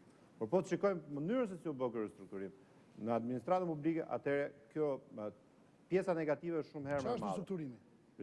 Profesor, tani le të shikojmë fakte konkrete. Ristrukturimi është brenda funksioneve që ka administrata. Edhe shkurtime apo jo? Dhe shkurtime në rastet kur këto shkurtime janë të nevojshme për të shërbyer. Ne jemi një shtet i cili kemi administratë më të vogël në rajon. Ne jemi shtet i cili kemi nevojë shumë më tepër për shërbesa. Një sekond, ka një moment shumë të rëndësishëm që i takon kësaj. U fol me të madhe, u mor një nga shembujt e reformimit të administratës publike, ndryshime në strukturën e Ministrisë së Financave. Në atë ministri janë 200 veta që janë brenda ministrisë dhe plus një sistemi tërë që mund ta vlerësoj. Ka 2 struktura të firmosur, një nga Fatostan dhe një nga Sali Berisha. Këto struktura megjithmonë ndryshojnë me 20 veta nga njëra tjetra dhe kjo u trombetua si shkurtim në administratë. Po ndërkohë, po të shikosh 2 skemat e 2 struktura administrore, dhe për këtë hajde marrim një debat tjetër më të rëndësishëm për ta diskutuar. Këto struktura kanë në strukturën e firmosur nga Sali Berisha, përveç se janë hequr 3 apo 4 drejtori të cilat kanë kaluar në ministri të tjera, pra nuk është një shkurtim real, njerëzit janë shtuar 5 drejtori të përgjithshme, janë shtuar disa drejtori të tjera, të cilat kostën administrative. Jo, është një sekond. Kostën administrative të Ministrisë së Financave e kanë bërë më të madhe sa ministria që ka qenë. Pra, njerëzit kur duan ta prekin shkurtimin administrativ, shikojnë vetëm arrogancën. kur duan të prekin shkurtime administrat, shikojnë mënyrën arrogante me cilën këta politikanë të ardhur në pushtet, vetëm për të larguar një grupim njerëz dhe për të sjellë një grupim tjetër, krejtësisht në rrugë jo profesionale, bëjnë gjithë të makjazhet e shtetit më të vogël, shtetit të reformuar etj. Kam Zoti Klosi, po e lexon pa gabim pyetjen. Jo, kam një moment i cili është desha të jap pak zotit Kajsiu, një minutë, lutem. Zoti Kajsiu. Si po Zoti Kajsiu, apo bëhet drejt, keq apo mirë, zvoglimi i disa ministrive dhe dikastereve. Dhe përgjigjja është në 57% ka qytetari thjesht mos thotë që le të shkurtojnë ministrit. Mënyra si po bën shkurtimet në administrat, pak në punësit, jemi kundër. Zoti Kajsiu, që mos Zoti Kajsiu, lutem. Zoti Kajsiu, duke ndjekur debatin. Pak më parë, ju lutem Zoti Klosi.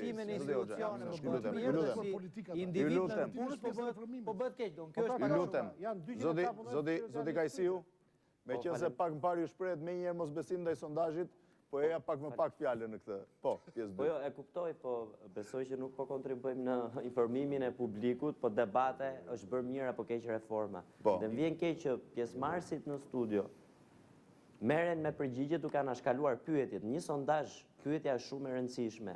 Dhe ju morët në trajtesë pyetjen në faqen numër 6, që thotë, duke gjykuar në përgjithësi rreth gjendjes në vend, veprimet e qeverisë së re ishinin me shpresë, me dyshim, apo jeni i zhgënjur. Për një person që merret me ndërtim sondazhesh, kjo pyetje është shumë problematike dhe me tendencë. Pse? Me shpresë, me dyshim dhe jeni i zhgënjur janë 3 kategori cilësore, jo vetëm të palidhura mirë me njëra tjetrën, por nga të cilat 2 janë negative dhe 1 është pozitive. E thënë ndryshe, është si ti thuash publikut, për mendimin tuaj gjërat janë mirë, keq apo shumë keq. Pra kemi një tendencë. Ndërkohë, si duhet ishte kjo pyetje, nëse flasim për ndërtim profesional të pyetësorit. Do marrësh një element dhe do ta testosh. I shikoni gjërat me shumë shpresë, me pak shpresë apo pa shpresë fare. Pra brenda së njëjtës kategori ruhet një balancë midis kualifikimeve cilësorëve. Një tjetër, t'ju jap një shembull tjetër, se po flas pa hyrë, sepse në varësi të mënyrës se si e bën pyetjen, merr dhe përgjigjen. Një shembull tjetër, ajo që quhet në sondazhe, pyetje e 2 fisht, madje dhe e 3 fisht. Faqja 10. Faqja 10, po. Faqja 10. Regjia ndërkohë mund t'i nxjerrë në ekran, gjatë kohës. Kemi një pyetje. Transparenca e pushtetarëve ndaj publikut, medias dhe shoqërisë civile. Në gjuhën profesionale, kjo quhet double barrel, pra me 2 gryka. Këtu kemi triple barrel, me 3 pyetje. Pra, kemi një pyetje, si është transparenca pushtetar publik, pushtetar media dhe pushtetar shoqëri civile, të futura të 3 në 1.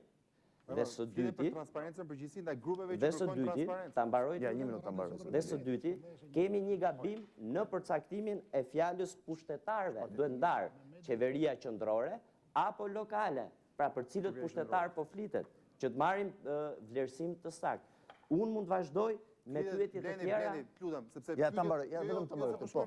Se momentin që futemi në rrugën e kemi adresën gabim dhe duhet të shkojmë ke fshati këtej, duhet ta kapim Blendin ku ka harxuar shumë energji. Pyetjet tu janë kondensuar. Flitet ku flitet për pushtetar, flitet për qeverinë. Dhe kur njerëzit kanë vlerësuar transparencën. Nga pushtetar që baras qeveri. Blendi. Atëherë, Kemi 2 Blendi Zoti Mazniku, po pra se po kthejmë koka të 2. Po Zoti Mazniku? Atëherë, e para, kam idenë për të kthejmë ke faqja 6 në pyetjen për sa i përket si shohin njerëzit gjërat, me shpresë, me dyshim apo i zhgënjur. Nëse do të ishim dakord me pak shpresë, shumë shpresë, maksimum në shpresës, do ishim gjithmonë në fazën e shpresës, e cili ka indikacion pozitiv. Besoj se pyetja ekzistuese është më se normale, ku shpresa dhe zhgënjuri janë 2 krahët pozitiv-negativ, dyshimi është mes, sepse nuk është ndarje ende nëse kam shpresë apo jam i zhgënjur.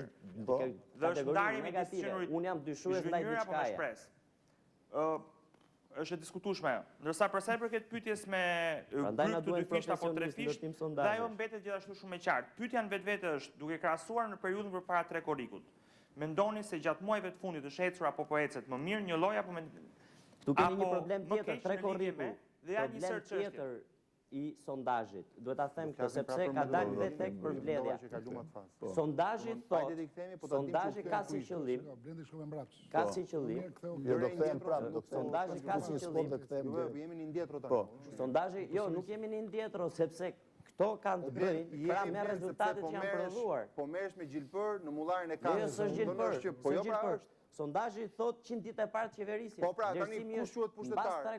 Pyetja e gjatë. Kjo qeveri nuk ka ardhur në pushtet me 3 korrik, më fal. Apo bëjmë vlerësimin e një periudhe qeverisë. A ka ardhur kjo qeveri me 3 korrik? Ka sot një situatë 3 korrik. Më fal, kjo qeveri ka ardhur me 3 korrik. Ram detaje, mos po, zoti Kajsiu. Po, kur flasim për vlerësimin e 100 ditëve të qeverisjes, duhet vlerësojmë 100 ditë të qeverisjes nga data 3 korrik deri me datën nuk e di se sa shtator. Me 10 shtator. Nuk e nevojë ta abuzosh.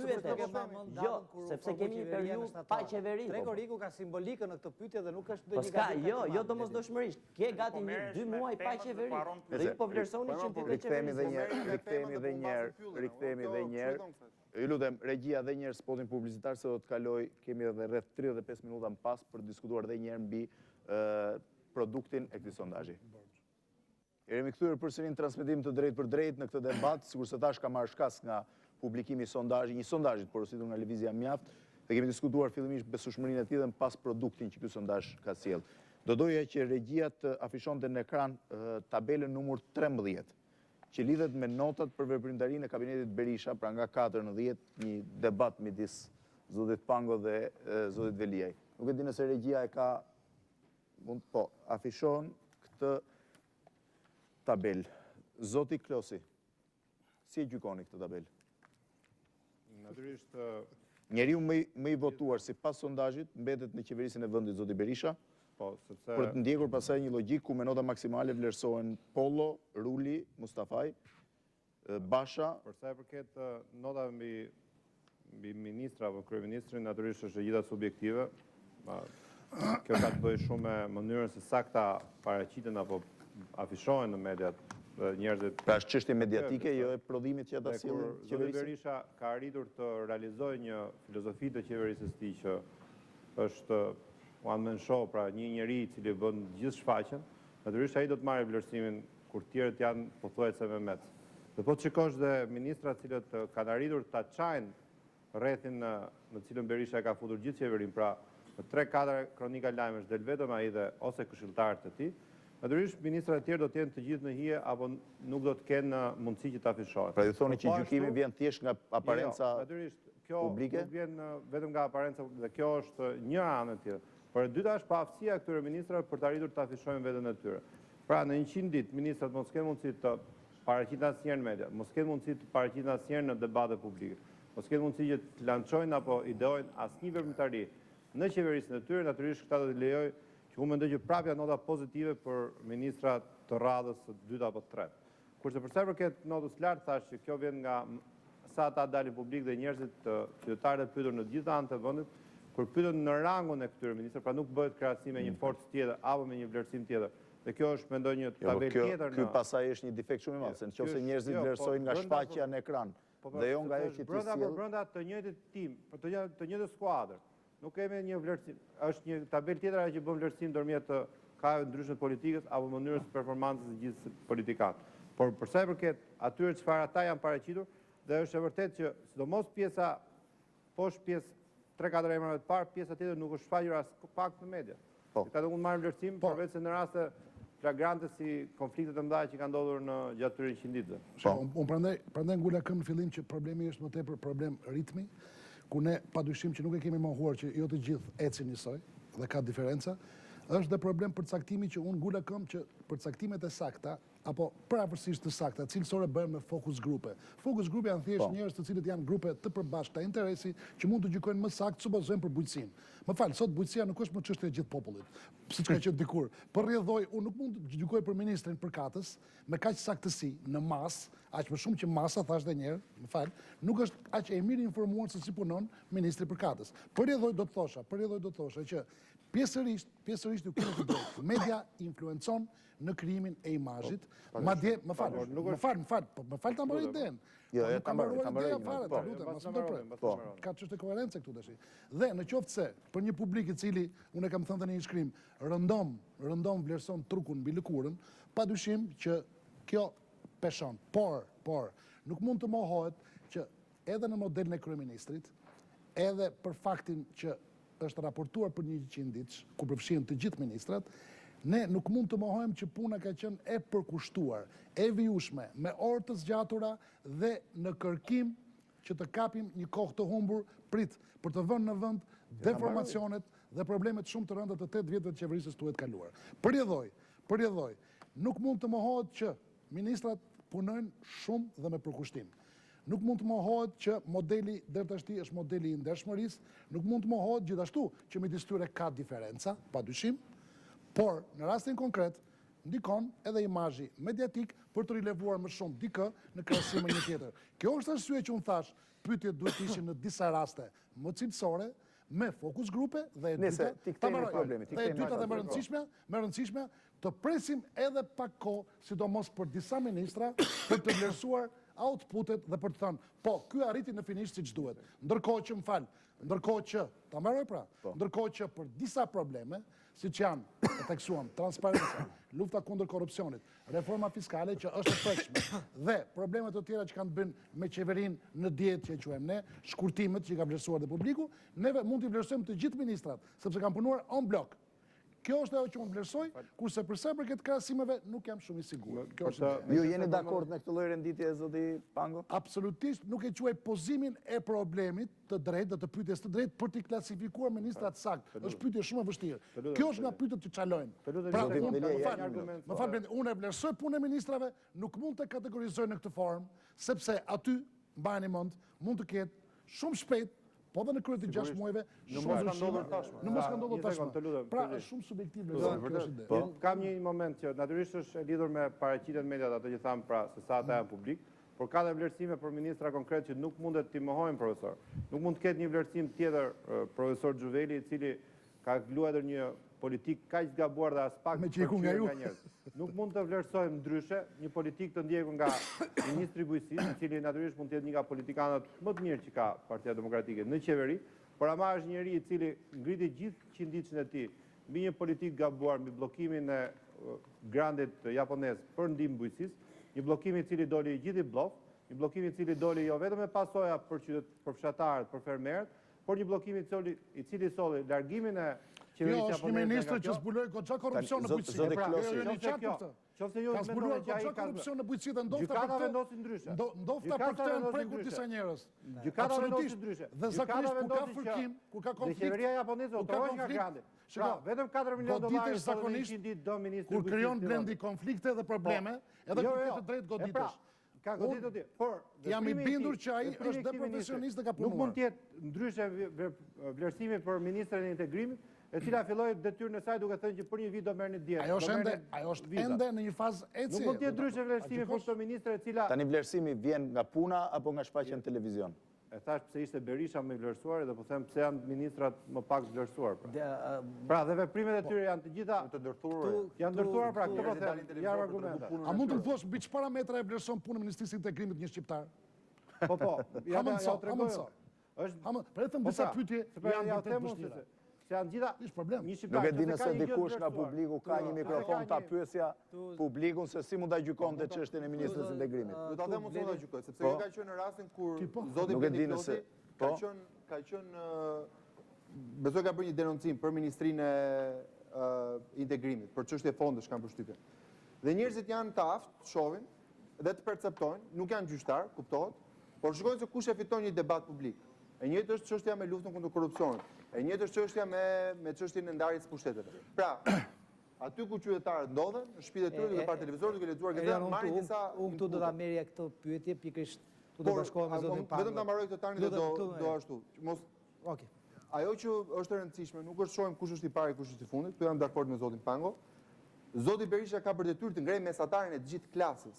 Jo të jetë detyrimisht, në misionin vetvete nuk duhet të jetë që ai të jetë i parë i klasës, sigurisht kjo ndihmon, kur kryeministri është më i vlerësuar brenda qeverisë, por misioni i vërtetë i zotit Berisha do të jetë si do të ngrihet kjo 6.2-shi, që për të pranuar nuk është keq, por nuk është nën mesatare, është nën notën 7 që do të ishte nota mesatare. Ndaj sfida më e madhe, këtu bashkohem përsërisht me zotin Pango, do të jetë si mund ngrihet gjithë klasa në këtë nivel. Por ama nuk duhet të harrojmë edhe këtë tjetrën, që aktor kryesor, mbajmë mend zotin Bamir Topi, vetë pak a shumë foli për një renditje të tillë, kur janë disa njerëz që janë afër ngeljes në klasë dhe që duhet të ngrejnë punën e... Janë pa barabartë, të dhe unë. Janë pa barabartë, pa dyshim, një garë. Atëre, ajo që duhet ndodhi është shqetësimi më i madh si do të ngrihet mesatarja kësaj klase dhe jo se si do të... Unë do të thoya që pyetje brenda një ekipi qeveritar është një pyetje dhe cila ka shumë pak informacion brenda, pasi unë jam dakord, ndikimi mediatik është shumë i fortë, njerëzit kanë pak informacion për të bërë një vlerësim të kaq të imët. Në tërësi për qeveri njerëzit mund të gjykojnë, është e vështirë të gjykojnë për ministrën. Si mund të ishte pyetje këtu? Për shembull, këtu mund të merreshin reformat veçanta ku ka pasur qëndrimi nga këtë individ. renditje, ju si e gjykoni? Dhe do thonit, për shembull, si ju duket veprimi i këtij ministri në lidhje me këtë reformë, ose si ju duket veprimi i këtij ministri në lidhje me këtë çështje. Dhe se sa të bësh një klasifikim. Pyetjet pra nuk janë asnjëherë të çuditshme. Ky është një lloj informacioni. Mund të bëj vetëm një ndërhyrje të katërve. Ky mund të quhet Nisur me logjikën e sondazhit. Një start. E kam dhe me ju, zoti Hoxha. Politikat fiskale ishin më të mbështeturat nga publiku. Politikat, asistenca shëndetësore ishte katastrofë, po e quaj, por ishte shumë dobët. Ndërkohë, ministri shëndetësisë është goxha i kuotuar, ministri financave është goxha poshtë. A ta shpjegoj Mund ta shpjegojmë këtë? Po. Ta shpjegojmë këtë? Me qënë se Të jam katër dole dhe... Kjo shumë e thjeshtë. Blendi e Le tha. t'japim se cili ka një variant për shpjegimin. Atëre po e nis me zotin, po, hajde, zoti Veliaj. Si e shoh, duke qenë se Blendi filloi të përgjigje kësaj pyetje. Është një skuadër e cila punon në ekip dhe lëron të njëjtën arë. Po. Megjithatë, jo të gjithë personat marrin lavdi në mënyrë të barabartë për punën që bëjnë. Është shumë e vërtetë që çështja e ndarjes ose uljes taksave është menaxhuar nga Ministria e Financave dhe jam i sigurt që për ata njerëz që kanë më shumë informacion, kredinë e vërtet këtu e meriton zoti Ridvan Boda. Ama në momentin që gjithmonë shfaqet në televizion zoti Berisha, i cili propagon këtë iniciativë, uljen e taksave, merr përsipër si riskun, si kredinë edhe lavdin nga ky projekt, atëherë për një publik që nuk është shumë i njohur me mënyrën se si funksionon kjo punë brenda administratës, i jep notën më të lartë atij që realisht mori dhe lavdin nga puna për çështjen e taksave. Nga kjo them që është çështje perceptimi. Pra, njerëzit vlerësuan projektin, ama ndoshta nuk kanë qenë të aftë të kuptonin që argati ishte Ridvan Boda dhe jo Ylli Berisha. Ndërkohë që personat që kanë parë më shumë ta avokojnë këtë çështje dhe si rrjedhim të marrë dhe pëlqimin për mbajtjen e këtij premtimi, qëllon zoti Berisha. Prandaj qëllon që kemi... Ja, dhe ca kredi zoti Berisha, i pas ka të nuk ja hoqja zoti Berisha, po them Berisha është në Është një njëjtë shpjegim. Është një njëjtë shpjegim zoti Hoxha. Diskutohet që do ta mbaj përgjithësinë dhe do dalë. Po ju ka vetëm një kontradikt që duket në. Do të japim shpjegimin për zotin. Ja, të flas pak zoti po. Pjesërisht efekti i prezencës mediatike është i prezencës se kush ka bërë premtimin dhe kush po e mban premtimin. Pra media ka efektin e vet. Nga ana tjetër duhet parë edhe nga e kundërta. Sa është kundërshtimi për figura të ndryshme apo paqëtimi me figura të ndryshme. Këto lloj sondazhe të opinionit për një individ duhet të kenë parasysh që njerëzit kur gjykojnë një njeri dhe japin një notë, mund të ndodhë që një njeri i njohur publikisht dhe pa konflikte, o pa vlera në arritjen e rezultateve, të mund të marrë shumë pikë në raport me një njeri që ka vlera, po mund të krijojë sa konsensus aq edhe 50-50 kundërshtar. Dhe atëherë në këto lloj pyetjesh nga 1 deri në 7 del një mesatare. Unë do i kërkoja kur të përpunojnë në rezultatet të nxjerrin sa është ajo që quhet diferenca kuadratike që jep shmangje. Për shembull, një ministër mund të marrë shumë njisha, shumë katra dhe shumë dhjeta, një tjetër mund të marrë 6. I dyti ka një konsensus të shpërndar mesatar, kurse i pari ka shumë mbështetje dhe shumë. Këto janë karakteristikat e statistikorit të cilat duhen studiuar. Mesatarët e rezultateve nuk mjaftojnë për të gjykuar. Pra këto janë pyetje të cilat o do të kërkojnë të futesh më thellë në analizë dhe t'i lidhësh me disa pyetje tjera për t'i gjetur, por ndryshe i merr si një hit parejt personash në një moment X, të cilat janë produkt që mund të krijojnë dhe një keq kuptim. Po zoti Pango. Në fakt, po ta kujtojmë, unë e dash përgjigjen shumë shkurt fare. Thash që reforma shëndetësi është vërtet një punë kolosale. Përjedhoj njerëzit ndjejnë në lëkurën e tyre që ende s'ka ndryshuar gjë. Është vështirë të ndryshojë. Përjedhoj e japim vlerësimin, siç e tham, jo pozitiv për reformën, dhe s'ka se të japim por japim pozitiv për personin. Po ndërkohë ky njeri nëse vini re me kujdes dhe mbani mend, unë e njoh, edhe për një koincidencë kam qenë në një klasë me të një shkollë të mesme, ky njeri po përpiqet dhe njëkohësisht në një nga emisionet televizive, nëse ke vënë re, ka treguar që është njeri i veprimit, dinamik, të menjëhershëm dhe ka reaguar në një formë të tillë që kanë ngjallur një shpresë. Pra këtu është prapë efekti pozitiv i medias për individin dhe njëkohësisht Për reformën shëndetësi, njerëzit e ndjenë që ende shpejt. Kjo që për një sy i vëmendshëm, për një sy i vëmendshëm do të dallonte që zoti Cikuli me Dio, Oldashi, Rusmali dhe Bode janë gjithë ke 6.6. Më thënë kanë gjithë të njëjtin notë.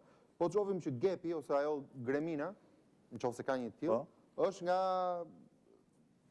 Aldo Bumçi e sipër ka një notë 6.5 e lartë dhe Bujar Leska e poshtë ka një notë 6.2 e poshtë. Kështu që brenda, domethënë renditja nuk duhet marrë e tilla sepse ka një blok shumë të madh që është në lart në renditje. Ndërkohë regjat në lidhje zotin Kajsiu, zotin Mazniku, po. Sa i përket të vlerësimit do të thaj që për të mbyllur një argument që u diskutua këtu, pra krahasim ndërmjet kryeministrit dhe ministrit financave, kur vjen puna për reformën i merr gjitha pozitivitetet kryeministrit dhe kur vjen puna për të përplasur si në konfliktin e radhës tashmë për biznesin e vogël, biznesin e madh, dalin zonës ministrat, ministri financave që mbajnë pjesën negative. Ajo është lajm i mirë, lajm i keq. Megjithatë, ajo çfarë zotin Berisha nuk e bën në asnjë rast të vlerësuar pozitivisht, janë gjithë tabelat e tjera që qeveria identifikohet me emrin e tij. Po të shikojmë tabelën 16, ku është besueshmëria mbi institucionet. Organi i tretë në 10 apo 12 institucione që vlerësohen është qeverisja, pra vetëm 40.5% besojnë qeverinë e zotit Berisha. Pra këtu zoti Berisha merr aq negativitet sa ai vlerësim në vlerësim të brenda skuadrës tij mendoj që ndërkohë që besueshmërinë më të madhe e ka NATO, Bashkimi Evropian dhe OSBE-ja. Kjo është shumë pak, edhe kjo është një pjesë mbasi që ka mënyra se është vështirë. Kështu që këto treja mund të kishim hequr sepse besim ke NATO do kemi. Jo, ka dhe diçka interesante. Do tregon që ne kemi ende një ndjenjë jo, po të pyesësh a ke besim ke NATO, nuk besoj se ka shqiptar që s'ka besim ke NATO, se s'ka arsye. Institucioni i tretë të cilët shqiptarët besojnë, institucioni i tretë cilët shqiptarët besojnë institucioni i zotit Berisha, pra, qeverisja. Ndërkohë që këtu është ka dhe një diçka të lezetshme se shqiptarët besojnë më shumë te NATO se sa te feja. Edhe këtu është çik do në mbrapsht. Zoti Kajsiu? Kjo është me të vërtet zbavicë gjithë ky diskutim, sepse më kujton shpesh atë histori që dikush hodhi një gur dhe u mblodh njerëzit analizonin rrethot e kush e pse o guri. Pse e them këtë? E them këtë sepse në shumë nga këto pyetje, po të shikosh, nuk ka rëndësi përgjigja pse, sepse mund të jenë përgjigje të kota. Do të them, ai që është përgjigja ka futur kot dhe ka shumë shanse në disa pyetje. Pse? Kur pyesim njerëzit për reforma fiskale, tatime dhe taksat, jo vetëm që kemi shumë gjëra bashkë, tatime, taksa dhe reformën fiskale, po as nuk e dim se sa e njeh ai reformën fiskale. Paraprakisht do të bëjmë sitën, pra të pyesim, a jeni në dieni të reformës fiskale, po apo jo? Po kështu. Kur pyesim dikë për ndarjen, Po, ja një minutë zoti Mazniku, ju doja fjalën, po. Ta mbaroj edhe mund të debatojmë. Që të paktën ne më të rinj të kemi një nivel debati më paqësor, më civil, apo ja? Po, vazhdojmë. Në rastin tjetër, ndarja e pushteteve.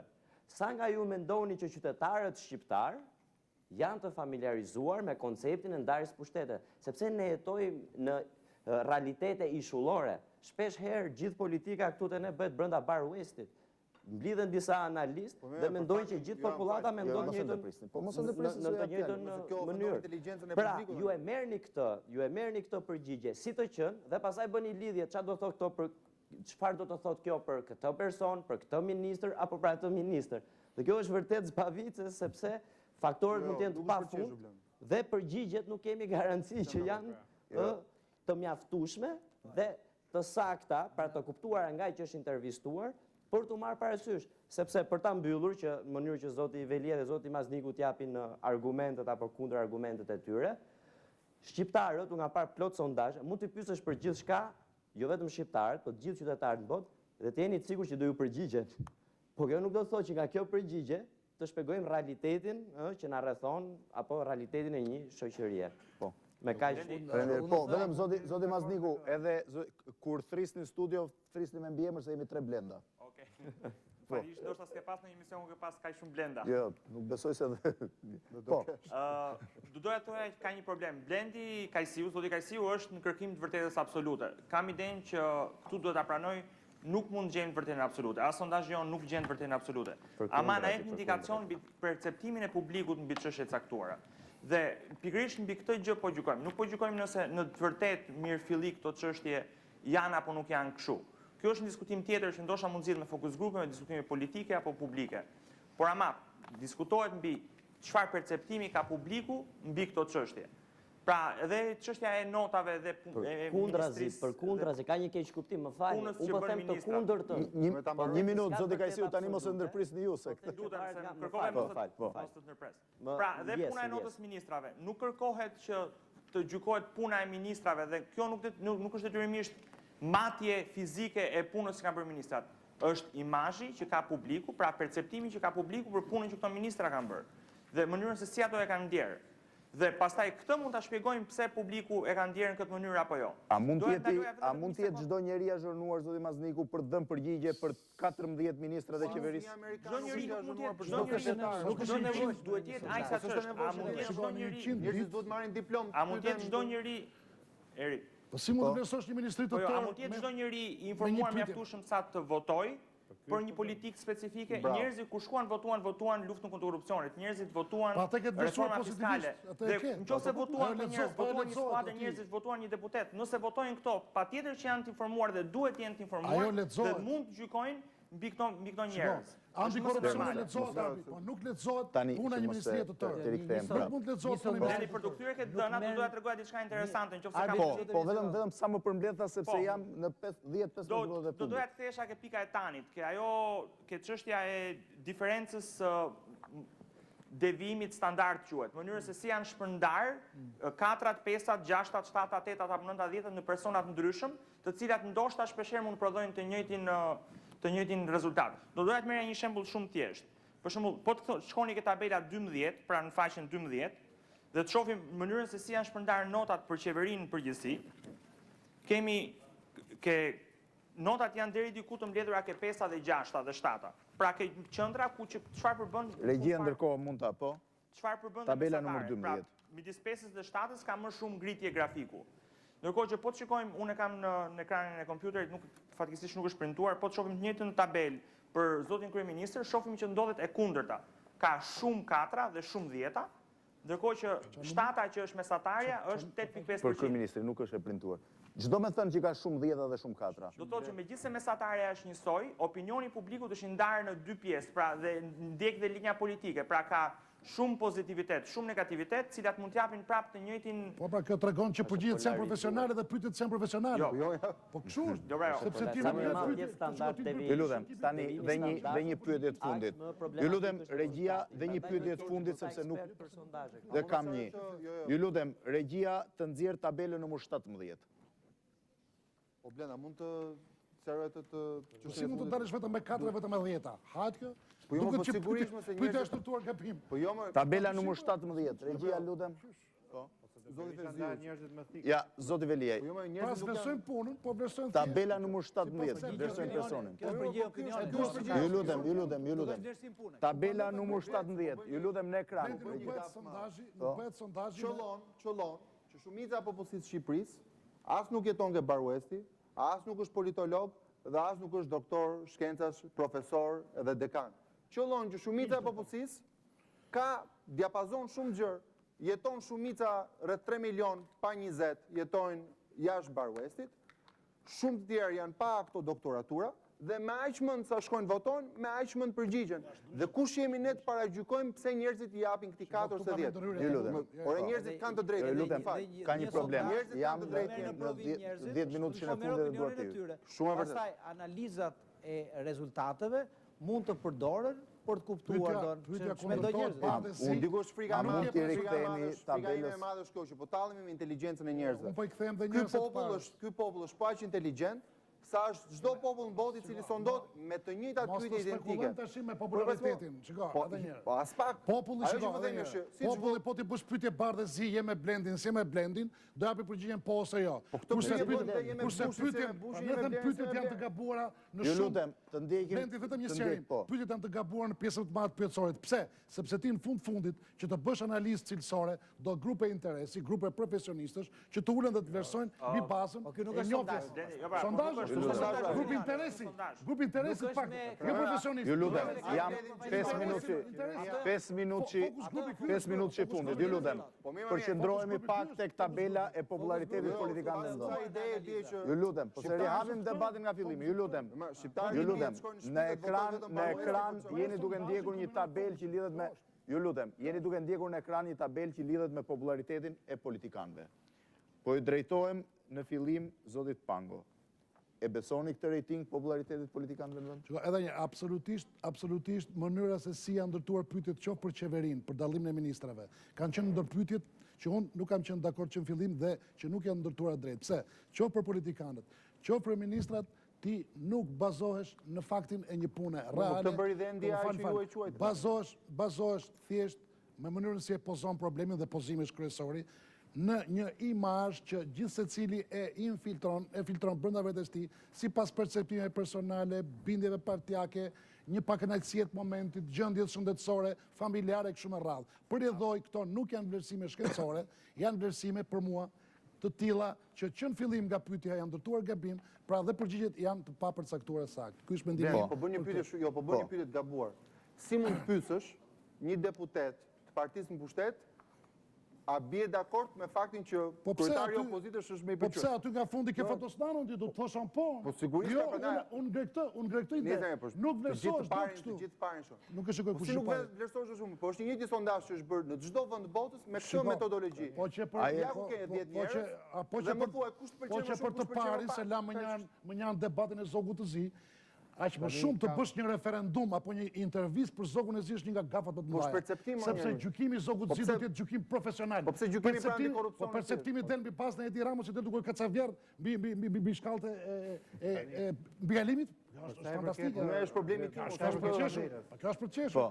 Për sa i përket tabelit. Po, vetëm për mbledh ta sfare. Natyrisht që vlerësimi për politikanët është pak pyetje e vështirë sepse për çaj vlerëson politikanët, për karrierën e tyre apo për aktivitetin e 100 ditëve.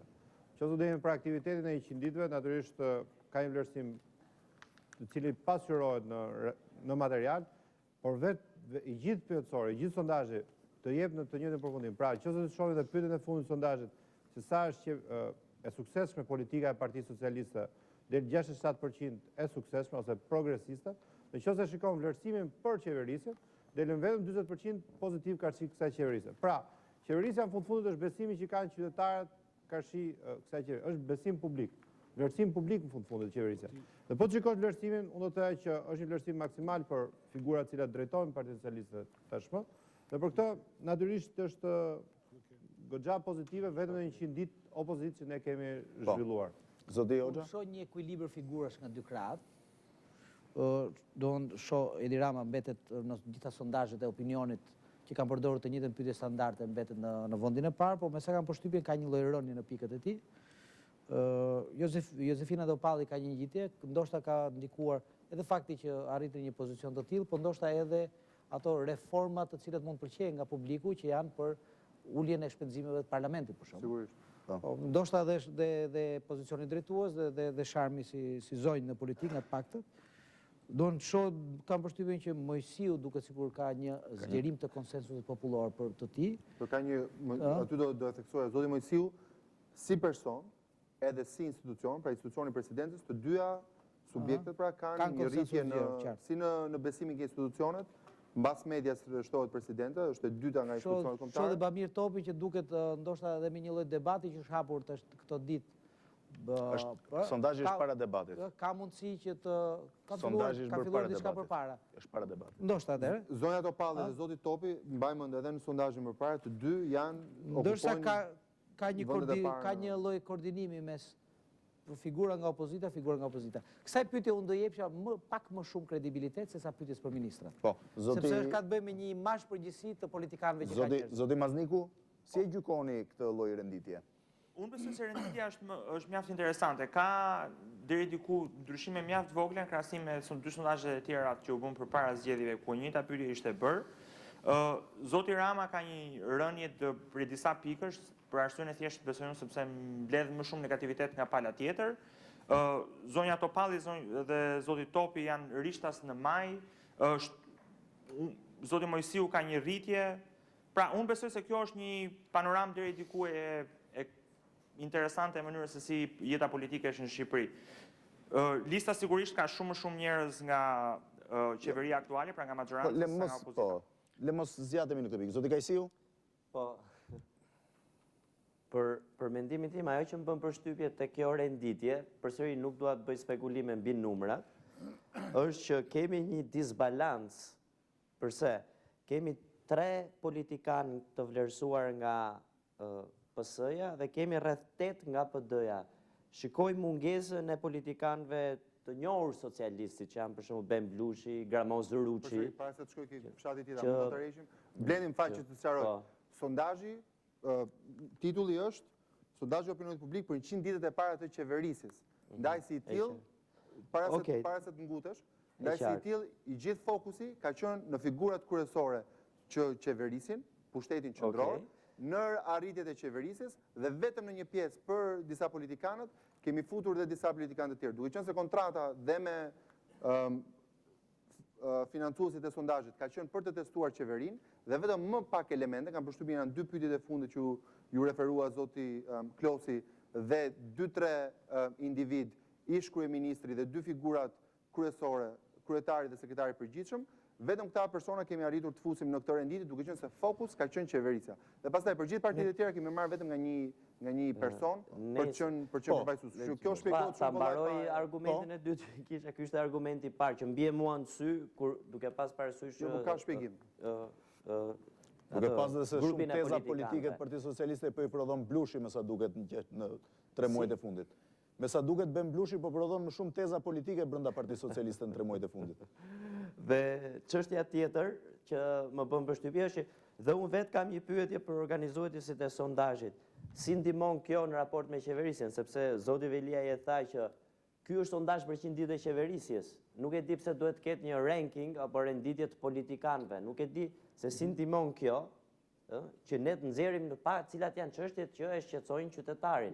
Mua më duket më shumë që kjo është një pyetje e tipit që krijon debat, nxit debat, prodhon apo riprodhon realitete. Për shembull, Rama deli pari, nuk është se mund mos jetë Rama i pari, edhe sondazhet tjera e kanë treguar këtë, të paktën që kam parë unë. Çështja është që kemi rreth 3 sondazhe nga Mjafti që na tregojnë vazhdimisht që zoti Rama është politikani më popullor. Dhe këtu unë hedh pyetje, kemi të bëjmë me reflektim apo riprodhim realitetit. Fali që zoti Zuveli është më i famshëm, s'kemi çim bëj. Lutem, po zoti Pango. Nuk e di nëse mbaroi zoti Kajsiu, po futet sherr në studio dhe pushove. E mbarova dhe po tërhiqem që mos më sherr në studio se ky lloj sondazhi ndofta do të qetë disi më i besueshëm, por Edi Rama mbi të gjitha dhe e them me bindje vetëm politikan nuk është.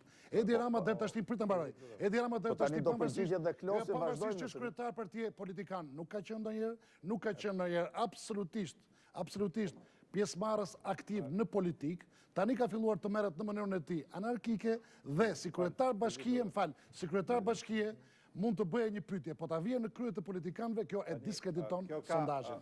Kjo diskrediton sondazhin. Dhe një ndërhyra për shkak Është diskreditim shumë i madh. Një herë për të mirë. Se si vlerësohen politikanë. Politikë. Po prandaj Po janë të mbaroj zoti Klosi do të mbroj zoti Rama. Do ta mbroj zoti Klosi. Do për 1 minutë. Po gjithse pyetja do të ishte vlerësim për karrierën politike. Natyrisht do të takonte shumë më tepër Nanos dhe Gjinushit ishin krye. Sepse ata janë njerëzit që kanë bërë më shumë politikë këtë vot. Por këtu bëhet vlerësim për një periudhë të caktuar kohe. Jo profesor, nuk mund ta mohoni që pjesa e politikës që ka prodhuar shumë më tepër teza ka qenë Partia Socialiste. Natyrisht mos e hapim se gjithë historinë nga fillimi. Jo, në këto 100 ditë për cilën vlerësohet. Në këto 100 ditë ka qenë Partia Socialiste e cila është vetëm forcë e cila po prodhon. Po tensionojnë ju, po tensionojnë dhe publiku për çështjen e Ramës. E vetëm forcë politike e cila ka dhënë. Zoti Hoxha, për ta mbyllur. Debati më i fortë që ka ndodhur në media, në studio dhe mes njerëzve, ka qenë debati për drejtësinë. Po. Reformat në drejtësi. Këtu ka një përgjigje, një pyetje dhe përgjigje mjaft interesante. 48% e shqiptarëve mendojnë se po veprohet mirë me reformat në drejtësi. Duket mbështesin luftën kundër korrupsionit drejtësi, shmangje e konfliktit interesave në Këshillin e Lartë Drejtësisë, do të kenë qenë disa lëvizje që janë mbështetur dhe presioni pozitiv për një performancë të mirë të drejtësisë Unë do të konsideroja këtë një nga rezultatet më të vlefshme të këtij sondazhi.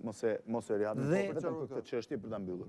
Tregon pra vlerën që ne marrim informacion të vlefshëm. Vetëm janë sekondat e fundit. Dhe unë do ta mbaj këtë sekondat e fundit. Dhe po i kërkoj një premtim që me zotin Kajsiu të vini ballafaqohen në një debat tjetër. Sigurisht, unë për çështje që kanë lidhje me pozicionin. Që liberalet jeni dakord zoti Kajsiu? Me kënaqësi patjetër. Edhe unë jam me shumë kënaqësi. Më vjen mirë që liberalet e djathtë janë afirmuar sa herë që Mjafti ka sjellë një çështje në publik. Kjo edhe për mua është kënaqësi. Nuk e dija që Mjafti dhe liberalet e djathtë pas kanë kaq tension në studio. Ajo që duhet të sqaroj është kjo. Janë individ. Ajo që duhet të sqaroj është kjo që për sa i përket zotit Rama, e duam apo s'e duam, është kryetari i Partisë Socialiste dhe si tillë nuk mund të mungonte në këtë sondazh. Ndaj këtu kemi ndryshim të madh. Ka njerëz që mendojnë si për 1000 veta, ndërkohë ka njerëz që pyesin 1000 veta. Kështu që këtu është ndryshimi i madh midis zotit Pango dhe publikut që është pyetur. Nuk ka prodhuar politike. Po mirë, ky s'ka bërë politikë. Po ti e di se po kryetar partie më. Po mirë, ju lutem, mos e zgjasim me këtë. Të nderuar teleshikues, po. Ju lutem se dua të bëj një anuncim para se ta mbyll. Ju lutem se s'kemi debat për zotin Rama. Po zoti Klosi, nuk është unë besoj që dhe këtu bashkoj me zotin Hoxha. Po, Blendi, ju lutem, po. Ajo që është e rëndësishme, nuk është sfilata e modës edhe konkursi i bukurisë. Nuk është shoqërusja para e mizit apo shoqërusja e dytë e mizit në këto. Por ulurima para mediave për të lënë imazh pozitiv. Ju lutem, mos do ta mbyll. Zoti Veliaj vetëm për mbledhje. Ju lutem. Po e dyfishi moshës time, mund të më negative, absolutisht. Po mirë, kemë të absolutisht. Janë ballafaqur para me disa për sondazh më. Des tani do të bëjmë para ditës. Më lër ta mbaroj këtë. Jo 4 fishi. Ju lutem, po, vetëm ju lutem, do ta mbyll zot Veliaj vetëm. Pra, ajo që është e rëndësishme, përpara se të shohim këto sfilatat e kush është më i bukur dhe kush është më i pari, ajo që është e rëndësishme është ajo që po thoshte zoti Hoxha. Duhet të shohim bukurika që vlerësimi. Duhet të shohim, po jo pra, prandaj them se aty degeneroi debati. Ajo që duhet të shohim është cilat janë çështjet dhe besoj që ka një thesar informacioni tek çështjet e sondazhit. Dhe po të fokusohemi tek reforma në drejtësi, tek lufta kundër korrupsionit, tek shkurtimet në administratë, tek ndarja pushteteve, këtu besoj si opozita, si qeveria, si shoqëria civile, si media, si biznesi, apo dhe gjithë aktorët e tjerë qytetarët e interesuar janë përfituesit e vërtetë të këtij sondazhi. Faleminderit zoti Veliaj, përpara se ta mbyll këtë emision nderuar teleshikues, po ju them edhe një herë që në numrin e telefonit ku mund dërgoni vetëm SMS, pra në numrin e telefonit që është afishuar në ekran, ju mund të sugjeroni gjithashtu tema të cilat mund mos kenë qenë vëmendjen tuaj, por që ju gjykoni të rëndësishme dhe të nevojshme për të debatuar në këtë studio, secili nga ju mund shpreh dëshirën për të marrë pjesë si publik në emision dhe unë do t'ju përgjigjem në vijim gjatë javës. Pra të nderuar teleshikues, keni ndjekur këtë debat prej rreth 2 orë, si lidhemi një sondazh të publikuar dje nga lëvizja Mjaft dhe i cili merrte parasysh ose analizonte 100 ditët e qeverisjes së koalicionit djathtë drejtuar nga Partia Demokratike. Mbetet falenderoj zotin Kajsiu, zotin Mazniku që ishin lidhet drejt për drejt, dhe zotrin Pango, Klosi, Veliaj dhe Hoxha që morën pjesë në këtë panel. Natën e mirë dhe mirupafshim të njëjtën ardhshme.